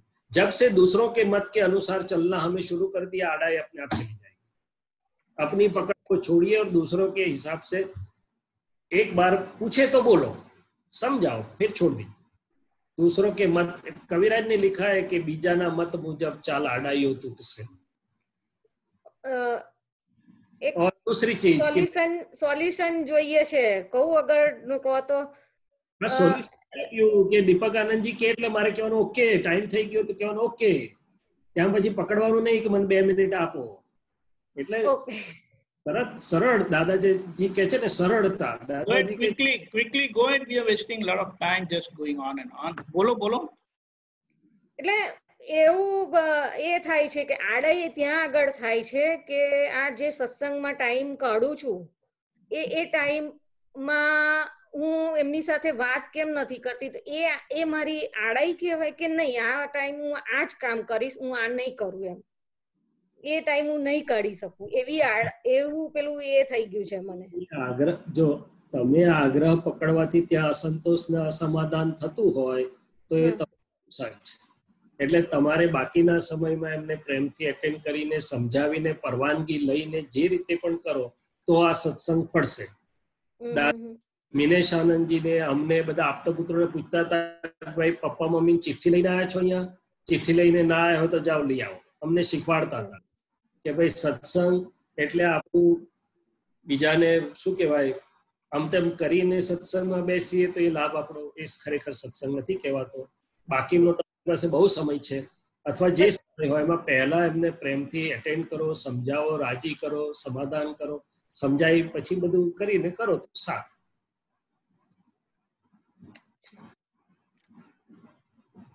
વિતરાગ સિદ્ધાંત આવું કે છે, સાંભળવાનો નથી સત્સંગ, વાત કરવાનો નથી સત્સંગ, જીવવાનો છે। પછી આપણે તો ઘણી વાર શું થાય કે વાણીમાં જ બધો સત્સંગ રહી ગયો આપણા બધાનો, જીવનમાં ના રહ્યો એવું ના થાય। અને પછી ઘરવાળા દૂર જતા રહે સત્સંગથી, તમે આટલો બધો સત્સંગ કરો છો, સુધરતા તો છો નહીં, એવું મળ્યું તો આપણે પરવારી ગયા. એ પછી દાદા થાય છે. થોડુંક ડિટેલમાં સમજવું છે, પણ પછી જ્યારે ટાઈમ હશે ત્યારે. કાલે આવજો. हाँ. जय सच्चिदानंद. जय सच्चिदानंद. ओके दीपकानंद जी, अभी टाइम हो गया एक्सपीरियंस का. एक्सपीरियंस सुनेगा, बाद में शैलेशान जी का शॉर्ट एक्सपीरियंस सुनेगा, बाद में आरती त्रिमंत्र करेगा. ओके. जय सच्चिदानंद.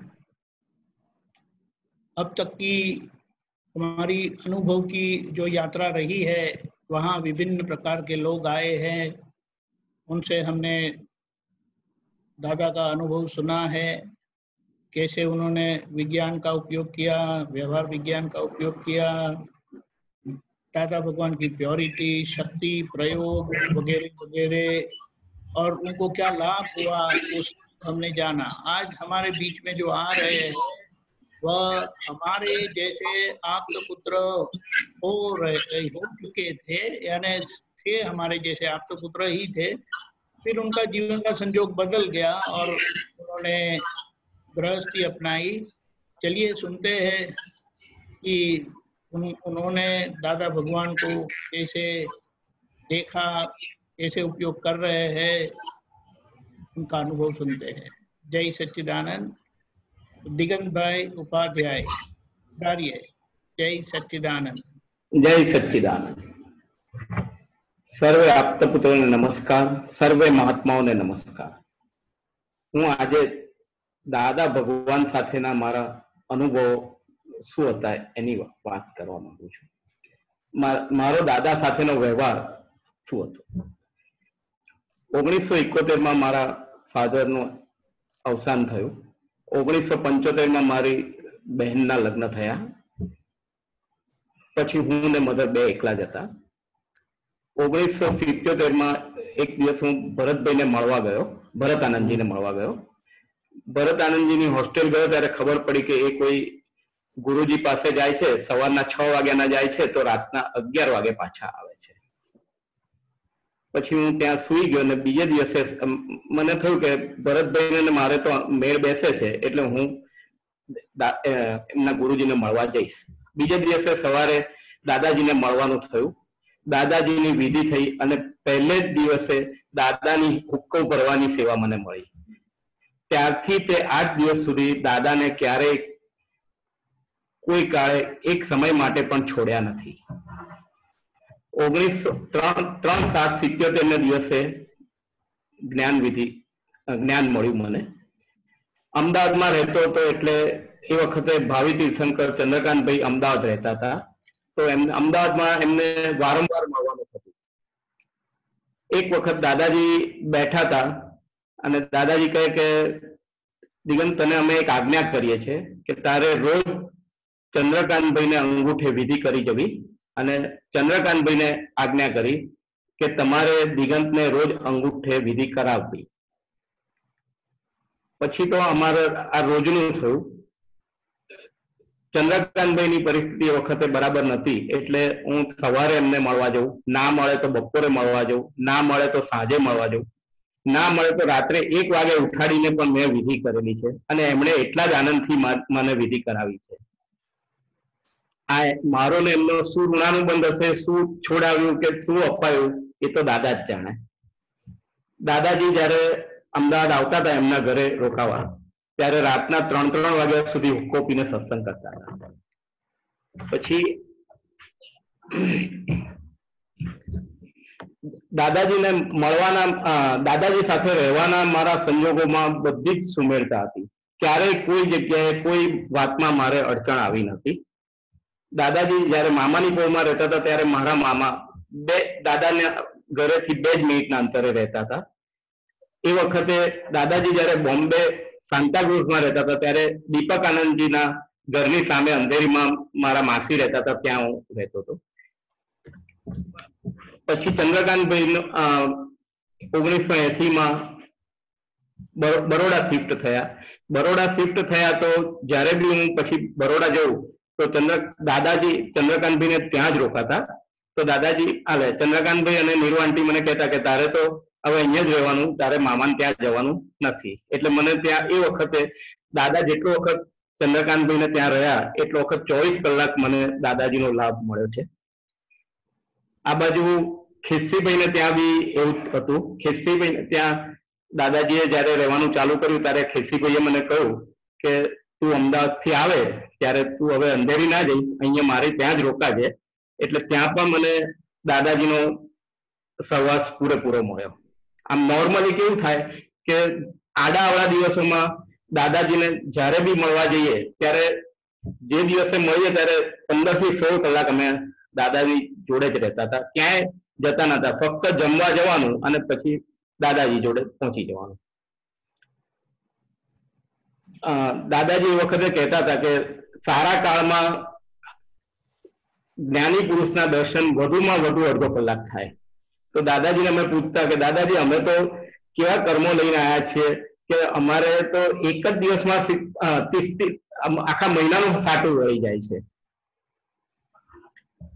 બીજી એક વખત આમ દર રવિવાર હું દાદાજીને મળવા જતો અમદાવાદથી.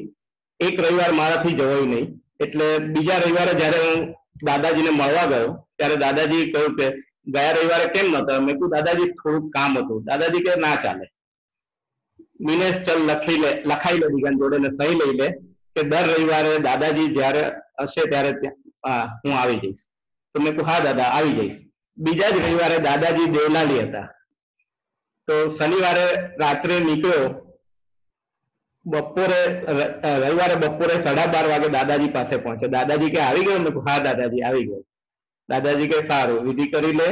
પછી દાદાજી સાથે જમ્યા, થોડી દાદાજી આરામ કરતા હતા ત્યારે પગ દબાવતા દબાવતા વાતો કરતા હતા. તો દાદાજી કે દિગંત ખબર છે તું ઘરેથી નીકળ્યો અને તું ઘરે જાય ત્યાં સુધી શુદ્ધાત્માનો ચોપડો ભરાય, એટલે 5મી આજ્ઞાનું પાલન થાય. મેં કહ્યું હા સારું દાદા. પછી 2:30 વાગે હું અમદાવાદ જવા નીકળ્યો. એ વખતે ખૂબ વાવાઝોડું ને વરસાદ હતા. બોમ્બે મોડો પહોંચ્યો એટલે કોઈ ટ્રેન નથી. છેલ્લી એક ટ્રેન મને બરોડાની મળી, એમાં હું બેસીને નીકળ્યો. તો કરજણ બપોરે 12 વાગે પહોંચ્યો. ત્યાંથી ચાલતા આમ કરતા કૂટાતા કરતા રાતના 8:30 વાગે અમદાવાદ ઘેર પહોંચ્યો.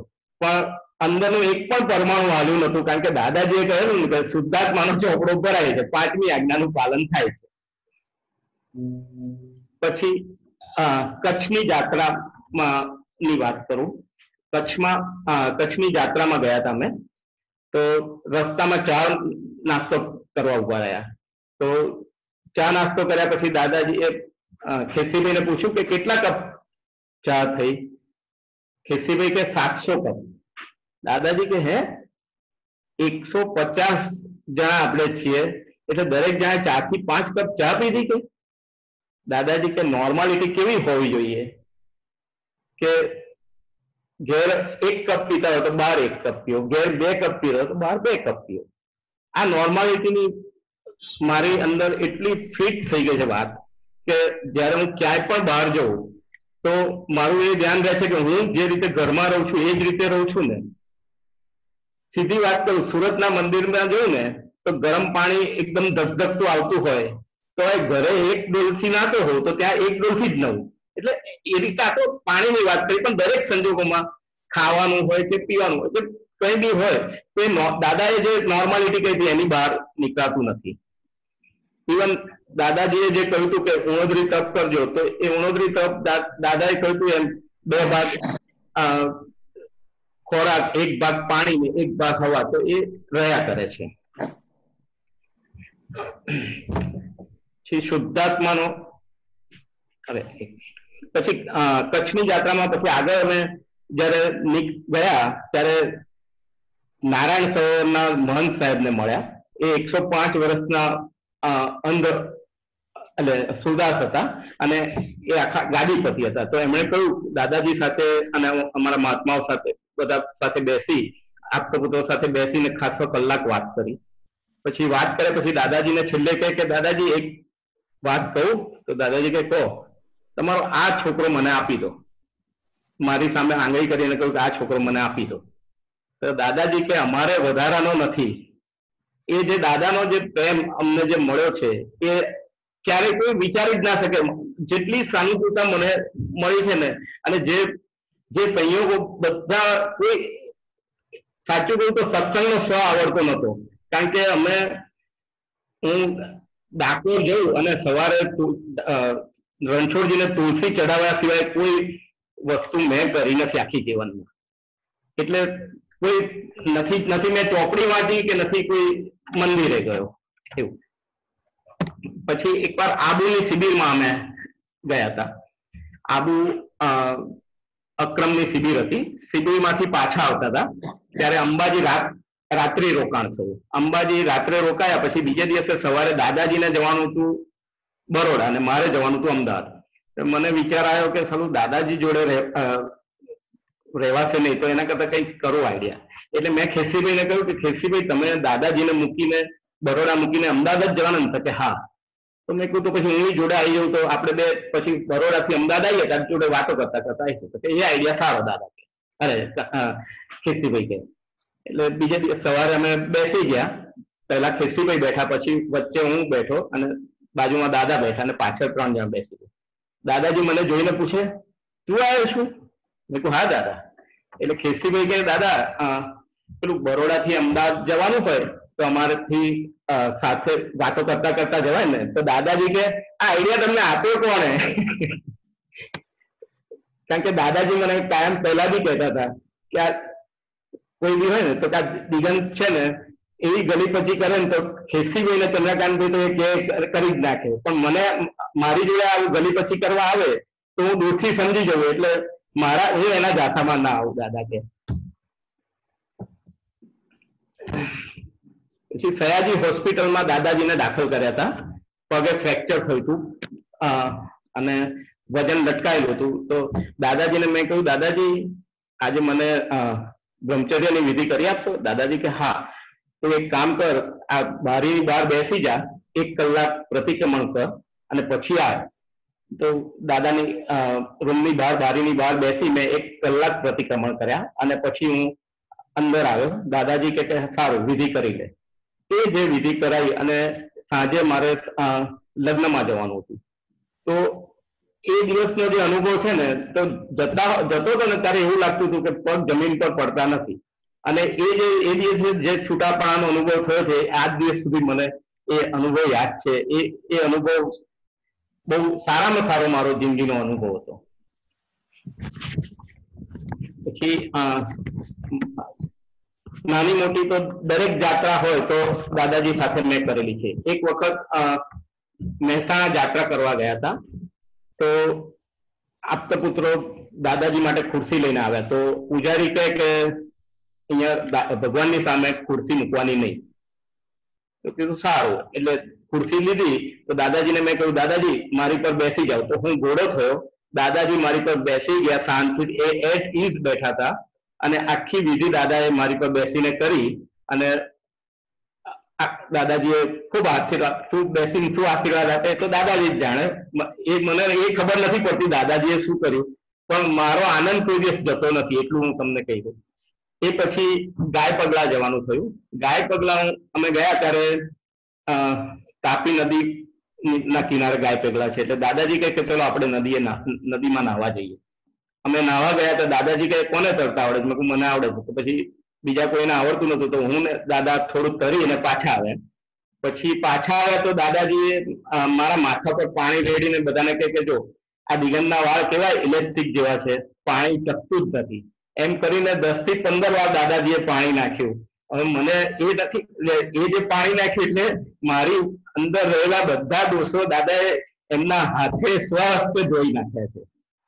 એટલો આનંદ આવતો હતો. દાદાજી જોડે મારે ગમત બી બહુ થાય. દાદાજી સૌથી વધારે ગમત મારી જોડે જ કરે અને દાદાજી લડે પણ મારી જોડે. કારણ કે આલોચનાની વાત આવે ને તો કેવું હોય કે નોર્મલ તો મોટી આલોચના તો કરી હતી. એકવાર મોટી આલોચના કરી પહેલી વારની ત્યારે દાદાજી કહેલું કે દાદાજી કે આ દિગંત છે ને જેમ છે તેમ અત્યાર સુધીની જો આલોચના આવી હોય ને તો આ દિગંતની આવી છે. કોઈ વસ્તુ એને છુપાઈ નથી. અને પછી નોર્મલ 15 જણા બી બેઠા હોય ને તો મારે હું કોઈ પણ દોષ કરીને આવ્યો તો હું દાદાજીને કહી દેતો. હું એ ના વિચારતો હતો કે આ 15 જણા મારા માટે શું વિચારશે. મારે તો હું તો છૂટવા માટે આવ્યો હતો. મેં મારો દોષ દાદાને કહ્યો એટલે એ દોષથી હું છૂટો મુક્ત. પછી જેને જે મારા માટે જે સમજવું હોય સમજે. એટલે દાદાજી મને ખૂબ પ્રેમ કરતા. એક વખત તો કેવું થયું કે બોમ્બે કોન્ફરન્સમાં ગયો હતો વોલ્ટાસની, અને એક પેક દારૂ મારીને આવ્યો હતો.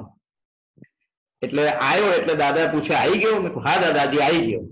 તો બધાની વચ્ચે દાદાએ પૂછ્યું કે શું કરીને આવ્યો? મેં કહ્યું આમ આંગળી કરીને મેં બતાવ્યું વેડા કરીને કે દાદાજી એક પેક દારૂ પીને આવ્યો. દાદાજી કેમ કેમ કે મેં કહ્યું દાદાજી જો હું ના પીયત એક પેક તો બધા મારી મચડીને મને 10 પેક પીવડાવત. એટલે મેં એક પેક લઈ અને એમાંથી અડધો તો મેં કહ્યું બાજુમાં ઝાડને પીવડાવી દીધો હતો. પણ દાદાજી કે આટલો પીધો હતો ને? મેં કહ્યું હા દાદા આટલો પીધો હતો. તો દાદાજી નું જુઓ કેવું છે કે દાદાજી લડે નહીં, દાદાજી ગુસ્સે ના થાય, પણ દાદાજી 15 દિવસ સુધી મને આવી રીતે બોલાવે. કોઈ બી ને કહે ને કે દિગંત ક્યાં છે એટલે એમ ના કહે, આમ આંગળીનું વેડું બતાવીને કહે કે પેલો ક્યાં ગયો. કે એ જે એમણે જે કર્યું એટલે દાદા તમારા દોષ જોતા નથી, પણ દાદા તમારો દોષ મોંથી કાઢી આપે છે. 8 દિવસ સુધી મને ચા થયા, હવે કોઈ વ્યસન મેં કર્યું નથી, કરીશ પણ નહીં એમ. પછી મેં ધંધો કરવાનું નક્કી કર્યું. દાદાજી કે ધંધો કરવો છે? મેં કહ્યું હા દાદાજી ધંધો કરવો છે. તો ધંધાના એક નાના ગેરેજમાં મેં મારા ઘરની પાછળ ગેરેજમાં મેં વર્કશોપ ચાલુ કર્યું. તો દાદાજી એના ઓપનિંગમાં આવ્યા હતા. ઓપનિંગમાં આવ્યા પછી શાહ સાહેબ બી સાથે હતા. તો શાહ સાહેબ કે મારે એક એસી નંગાવું છે. દાદાજી કે લાવો 101 રૂપિયા. 101 રૂપિયા દાદાજીએ શાહ સાહેબ પાસેથી લઈને મને આપ્યા ને કે શાહ સાહેબને ત્યાં એસી નાખી દેજો. મારા ધંધાની શરૂઆત બી દાદાના હસ્તે જ થયેલી છે. પછી એક વખત હીરાબા જયારે હીરાબાનો દેહ વિલય થયો ત્યારે કેવું થયું કે સુખડના લાકડાથી બાળવાનું નક્કી કર્યું. એટલે અમને 3 આપતા પુત્રોને કહ્યું કે જાઓ જરા સુખડના લાકડાની વ્યવસ્થા કરી આવો. તો હું ને 2 આપતા પુત્રો સુખડના લાકડાની વ્યવસ્થા કરવા ગયા. 2-3 જગ્યાએ ફર્યા પછી પારસી અગિયારીમાં ગયા. તો 6 ઇંચના સરસ એકદમ આમ પોલિશ લાકડા એટલે સુખડના એકદમ સુગંધીદાર. અને પેલા લોકો તો કે આ તો સરસ છે લઈ લઈએ. મેં કહ્યું અલ્યા આનાથી ના થાય. તો કે ના લઈ લઈએ. મેં કહ્યું સારું લઈ લો.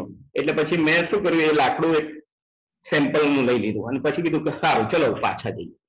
પછી એને 700 રૂપિયા આપી રાખ્યા હતા. પછી દાદાજી પાસે ગયા હતા. દાદાજીએ પૂછ્યું થઈ ગયું? એટલે પેલા લોકોએ કીધું કે હા લાકડાની વ્યવસ્થા થઈ ગઈ. મેં કહ્યું દાદાજી નથી થઈ, આ સેમ્પલ છે. દાદાજી કે આ? મેં કહ્યું ના દાદાજી મેં એવું કર્યું છે કે 700 રૂપિયા આપ્યા છે એટલે દરેક મહાત્માને આપી દઈશું, એક લાકડું હીરાબા પર મૂકી દે ને હું પેલા મોટા લાકડાની વ્યવસ્થા કોઈ વડીલ મહાત્માઓને જોડે જઈને કરી આવું છું. દાદાજી કે સારું. પછી ખંભાતનો અનુભવ કહું. આપણે હું ભણીને છૂટો થયો એટલે ભણી રહ્યો એટલે નોકરી મને મળી નથી. એટલે દાદાજી ખેસીભાઈ કે આપણે આ 5 ચોપડીઓનું પ્રૂફ રીડિંગ ને બધું કરવાનું છે તો તું કરીશ? ને હા હું કરીશ, હું તો અત્યારે ફ્રી જ છું, મને વાંધો નથી. તો આપતા સૂત્ર 1 પહેલું જે હતું એ આપતાવાણી 5 સનાતન સુખ એમ કરીને 5 ચોપડીઓ હતી. એનું પૂરેપૂરું પ્રૂફ રીડિંગ એટલે હું ત્યાં વાંચી જઉં પછી એમાં સુધારીને ત્યાં આગળ એ લોકો જોડે સુધારો કરાવડાવું. કારણ કે એ વખતે કોમ્પ્યુટર નતું, પેલા એક મેન્યુઅલ બધા મૂકવા પડતા હતા. એટલે પછી હું ત્યાં તો રાધેશ્યામભાઈ ને ત્યાં લઈ જવું, પછી પાઠક સાહેબ ને ત્યાં લઈ જવું અથવા શાહ સાહેબ ને ત્યાં લઈ જવું. એ બધું સુધારી આપે પછી પાછો લાવી સુધારો વધારો કરીને પાછો એમની જોડે પાછો હું વાંચી લઉં ને પછી પાછો ત્યાં લઈ જાઉં. અને છેલ્લે કેવું હતું કે જયારે પ્રિન્ટિંગ થયું ને ત્યારે એમાં કેવું હોય કે પ્રિન્ટિંગ થતા થતા પાછા વચ્ચેથી શબ્દો પડી જાય. તો એ બી હું ધ્યાન રાખતો હતો કે એક શબ્દ પડે નહીં, અને પડે તો પાછો ફિટ કરાવી દેતો હતો. એ બધું થયું ને ગુરુ પૂર્ણિમા હતી ખંભાતની. એટલે આગલે દિવસે બપોરે 3 વાગે અમને ચોપડીઓ મળી. હવે તકલીફ એવી થઈ કે એ વખતે કંઈક ટ્રાન્સપોર્ટની કંઈક હડતાલ કે એવું કંઈક હતું અને કશું મળે એવું નતું. એ ખેસીભાઈ કે આપણે ચોપડીઓ તો પહોંચાડવી જ પડશે. મેં કહ્યું ખેસીભાઈ આપણે પહોંચાડી દઈશું. મને કે કેવી રીતે? મેં કહ્યું આપણા એક મહાત્મા છે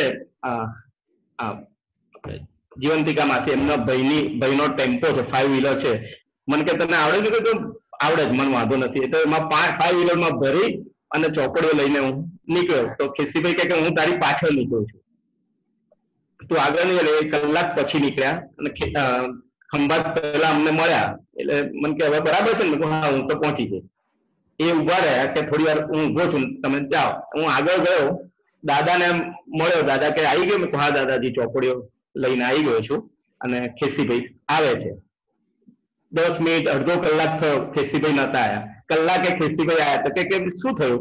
તો કે મારી ગાડી બગડી ગઈ હતી, તો હું ટ્રેક્ટર ને બાંધીને લાવ્યો. દિગંત તો આવી ગયો પણ મારી ગાડી બગડી.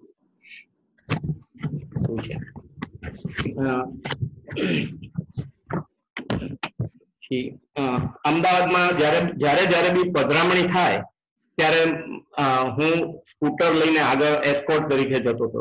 તો રસ્તામાં પછી દાદા પાછા પૂછે કે આપણું ઘર આવશે ને વચ્ચે? તો હા દાદા, એ તો અંદર એડજસ્ટ કરેલું જ છે, વચ્ચે આપણું ઘર આવી જ જાય દાદા. તો પછી ઘરે લઈ જવું. પછી દાદા કહે કે અહીંયા જેટલો આઈસ્ક્રીમ ખાવો એટલો ખાજો, છૂટ છે.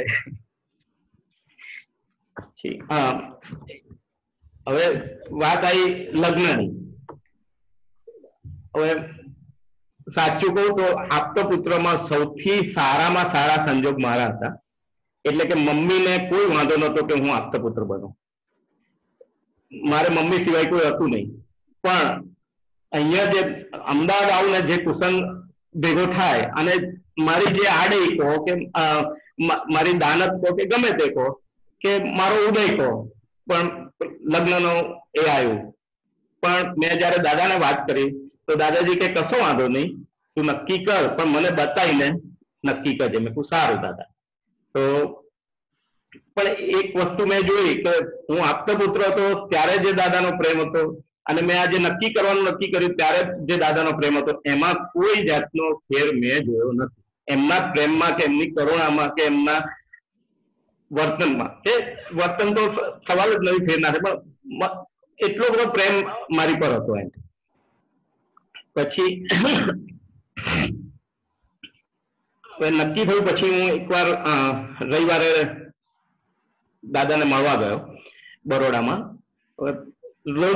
રોજની ટેવ પ્રમાણે પેન્ટ ચડાવ્યું.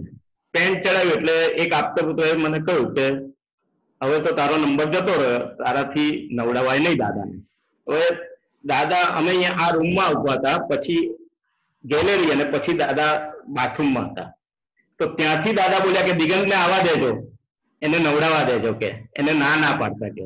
ચલો આમ નજીકમાં બેઠે તોય દાદા સાંભળે નહીં બોલ્યા હોય તો. અને ત્યાં દાદાને કેટલું સાચું છે મારું, કે એમ કે કોઈ જગ્યાએ ક્યારેય મને રેડો નથી મૂક્યો. જે દિવસથી દાદા મળ્યા તે દિવસથી દાદા એક્સપાયર થયા ત્યાં સુધી મને એમણે રેડો નથી મૂક્યો, એટલે કે મને જુદો નથી કર્યો, મને કોઈ દિવસ ખર્ચ થયું નથી. અને મારે એવા કોઈ સંજોગો જ નથી આવ્યા કે જે મારાથી એમને ના મળી શકાય કે અવરોધરૂપ થાય. પછી બેસતા વર્ષના દિવસે છેલ્લું બેસતા વર્ષ હતું અને અમે દાદાજીને પગે લાગવા ગયા. સવારે 6 વાગ્યાના ગયા હતા. પછી બેઠા અને દાદા 10-10:30 વાગે થોડાક એક્ઝોસ્ટ થઈ ગયા. એટલે દાદા કહે કે થોડો આરામ કરી લઈએ. તો હું દાદાજીનો પગ દબાવતો હતો. હવે સાચું કહું કે પગ દબાવવામાં એક મારો નંબર અને એક નિલેશનો નંબર લાગે, કારણ કે અમે એટલા કડક હાથે દાદાના પગ દબાઈએ કે જે કોઈ બીજા આપતો પુત્ર નતા કરી શકતા. આજની તારીખમાં હજુ મારો હાથ એટલો જ કડક છે. પછી દાદાજી કહે કે કોણ આવ્યું છે? મેં કીધું દાદાજી હું આવ્યો છું, મમ્મી આવ્યા છે, રૂપલ આવી છે અને રૂપલનો ભાઈ આવ્યા છે. તો દાદાજી કહે કે આપણે તારા લગ્ન કરાવી દઈશું. હા દાદા. હું તો દાદા કે એમાં મારે તો કોઈ ના કહેવાનું હોય નહીં. હવે જ્યારથી 77 થી મળ્યો ને ત્યારથી અત્યારે જે દિવસે વાત કરીને દાદા ત્યાં સુધી ઓછામાં ઓછું કેટલી વાર એવું સાંભળ્યું હશે કે દાદાજી કહેતા હતા કે બેસતા વર્ષના દિવસે, ગુરુ પૂર્ણિમા દિવસે કે જન્મ જયંતિ દિવસે અમે કોઈ સાંસારિક કામ ના કરીએ, કોઈ વ્યવહારિક કામ જ ના કરીએ. અને એ દિવસે દાદાએ મને કહ્યું કે તારા લગ્ન કરે, કશો વાંધો. પછી હું નીચે જઈને બધાને બોલાવી લાવે. હવે દાદાજીનો વ્યવહાર જુઓ કેવો. દાદાજીએ મમ્મીને પૂછ્યું કે દિગંતના લગ્ન હું રૂપલ જોડે કરાવું તો તમને વાંધો નથી ને? મમ્મી કે ના, વાંધો નથી. રૂપલના ભાઈને પૂછ્યું કે તારી બેનના લગ્ન હું દિગંત જોડે કરાવું તો તને વાંધો નથી ને? તો કે ના, મને વાંધો નથી, કારણ કે 30મી નવેમ્બરે તો આમે એમના મેરેજ છે, તો તમે કરાવો તો મને વાંધો નથી. એટલે પછી દાદાજીએ કહ્યું કે જો મમ્મી આવી એટલે દિગંતનું ઘર આવી ગયું, ને રૂપલનો ભાઈ આવે એટલે રૂપલનું ઘર આવી ગયું, એટલે હવે આપણે દિગંતના અલૌકિક લગ્ન કરાવી નાખીએ. પછી દાદાજી કે હાર લાવ્યો છું? મેં કહ્યું ના દાદાજી, હાર નથી લાવ્યો. તો અંદરથી નીરુબેન બોલ્યા કે દાદાજી હું 2 સુખડના હાર લાવી છું ગઈકાલે. લાવો. એટલે 2 સુખડના હાર આપ્યા. મેં દાદાજીને પહેરાઈ અને વિધિ દાદાએ આખી કરી. ખાસી 5-7 મિનિટ વિધિ કરી. પછી અમને દક્ષિણા આપી અને એ હાર અમને પહેરાયા દાદાજીએ. અને દાદાજીએ પાછું શું કહ્યું કે તમારા જયારે લગ્ન થાય ને ત્યારે આ હાર પહેલા પહેરજો, એટલે કે સુખડના હાર, અને પેલા તમારા જે ફૂલોના હાર હોય ને એ પછી પહેરજો. મેં કહ્યું સારું દાદા, તમે આ કોઈ. અને પછી મને પાછા શું કે ખબર છે કે તબિયત નથી સારી એટલે હું ના હોઉં, પણ સૂક્ષ્મ દેહ તો મારી હાજરી ત્યાં હશે જ. પછી જે દિવસે મેરેજ થયા એ દિવસે સવારે આપતા પુત્રએ પહેલા વિધિ કરી, પછી આરતી કરી, અને સારથી તરીકે મને ત્યાંથી મંડપમાં લઈ જનાર ભરતાનંદજી હતા. એટલે ચારે બાજુથી બધા સંજોગો એવા ભેગા થયા છે કે આનંદ આનંદ જ હતો દાદાજી. ત્યાં આગળ મેરેજમાં ગયા તો પહેલા મેં જયારે મહારાજે કહ્યું કે હાર પહેરાવાના છે, તો પહેલા અમે એકબીજાને સુખડના જ હાર પહેરાયા. ત્યારે મને પેલું યાદ આવ્યું કે દાદાનો પેલો ફેંટો ખસ્યો એટલે એ હાર હજુ મેં રાખી મૂક્યા છે. હું પહેલા તો રૂપલ મને ચડાવશે, રૂપલ પહેલી મળશે તો હું એને ચડાવી, હજુ એ હાર રાખી મૂક્યા છે. એટલે એવું છે. એટલે પછી પાછું એનાથી વધારે કેવું કે એ વખતે દાદાજીએ લેખિત આશીર્વાદ મને મોકલ્યા હતા, અને એ આશીર્વાદ લઈને કનુ દાદાજી આવ્યા હતા.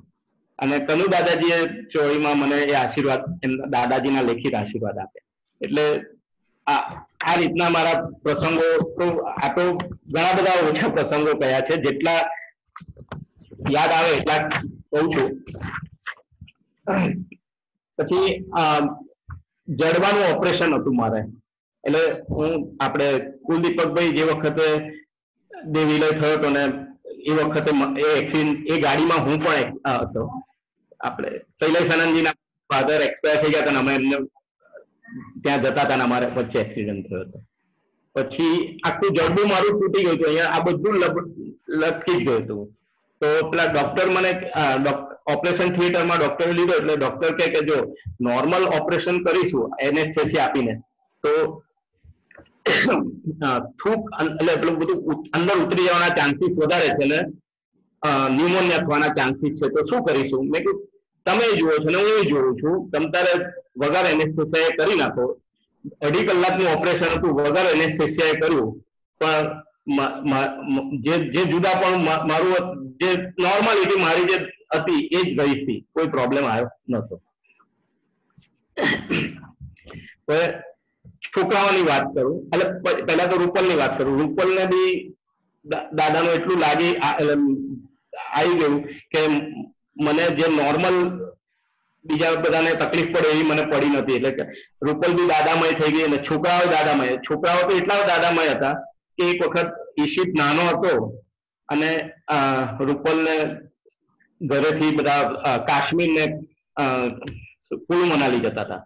તો ઈશિતે કહી દીધું કે તમારે કાશ્મીર કે કુલુ મનાલી જવું તો જાઓ, મારે તો સિંગો છે મારું કાશ્મીર ને કુલુ મનાલી. એટલે અને અમે દરેક વેકેશનમાં સિંગોદ જ જતા હતા. એટલે સાચું કહું, મારા છોકરાઓને સંસ્કાર મેં નથી આપ્યા, આપતા પુત્રોએ જ આપ્યા છે. અને એ અત્યારે એટલા સંસ્કારી છે કે મારે પાછું વળીને એમના માટે જોવું પડતું નથી. પણ એટલું હું ચોક્કસ કહું કે સંસ્કાર એ મારા નહીં, એ આ લોકો જ બધા ભેગા થઈને તૈયાર કર્યા છે. કારણ કે અમે રેગ્યુલર જતા હતા, એ લોકો મારા ઘરે આવતા હતા.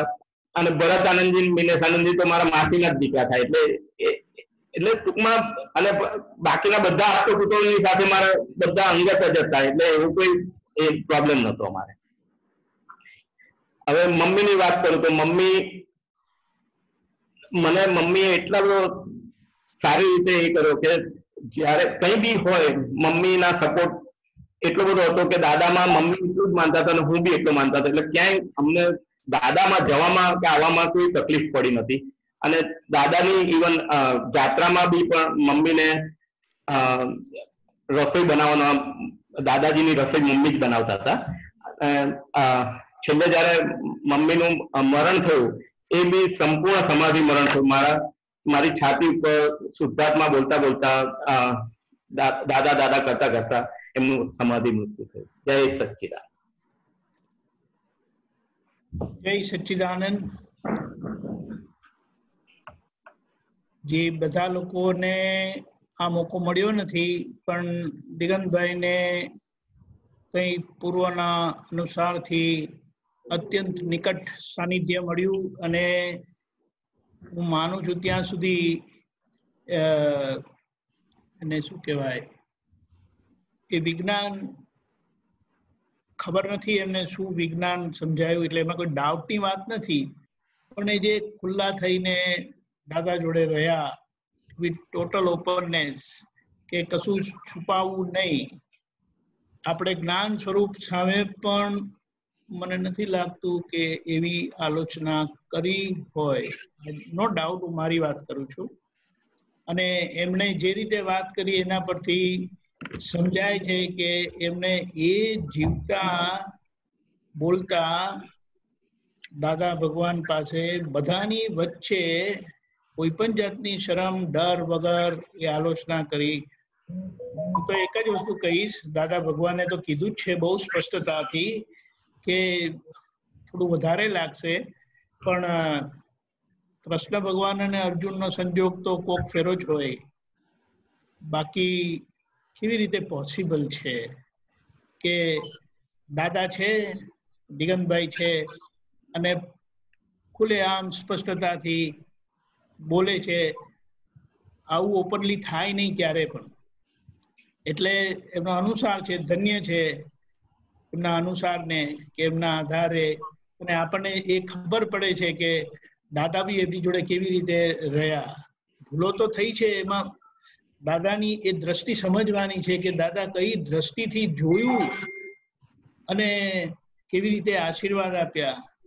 કે એટલે આ વસ્તુ આપણને સમજાય એવી નથી, પણ અદ્ભુત કે એ જીવતા વિજ્ઞાન સ્વરૂપની જોડે તમને આવું અત્યંત નિકટનું સાનિધ્ય મળ્યું. અને બધા સંજોગો સ્વાનુકૂળ આવ્યા. બાકી પ્રકૃતિ તો તમારી બહુ સુહાળી નહીં?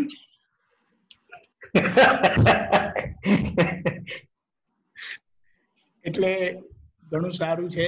કારણ કે અમને લોકોને અંદર નહીં આવવા માટે એ લોકોની જે કોર્ડન હતું ને દાદાની સેવામાં, તે બહુ મોટી જાડી એમની પણ હતી, પેલી કે ને સાંકળ અને that's fine. પેલું કે ને everything is fair in love and war, everything is fair with દાદા ભગવાન. No argument, no questions, perfect. એટલે આખું પરિવાર, છોકરાઓ પણ, મમ્મીના આશીર્વાદ. મમ્મીએ તો દાદાના માટે બહુ સેવા કરી. એટલે નો વર્ડ્સ. ખૂબ સરસ. જય સચ્ચિદાનંદ. આવું સાનિધ્ય કોકને જ મળે. જય સચ્ચિદાનંદ. દિગંતભાઈ. જય સચ્ચિદાનંદ દિગંતભાઈ, બહુ સરસ એક્સપિરિયન્સ. હવે Shaileshji, very short because of time, short experience હો, પછી શ્રીમંત્ર બોલાવો.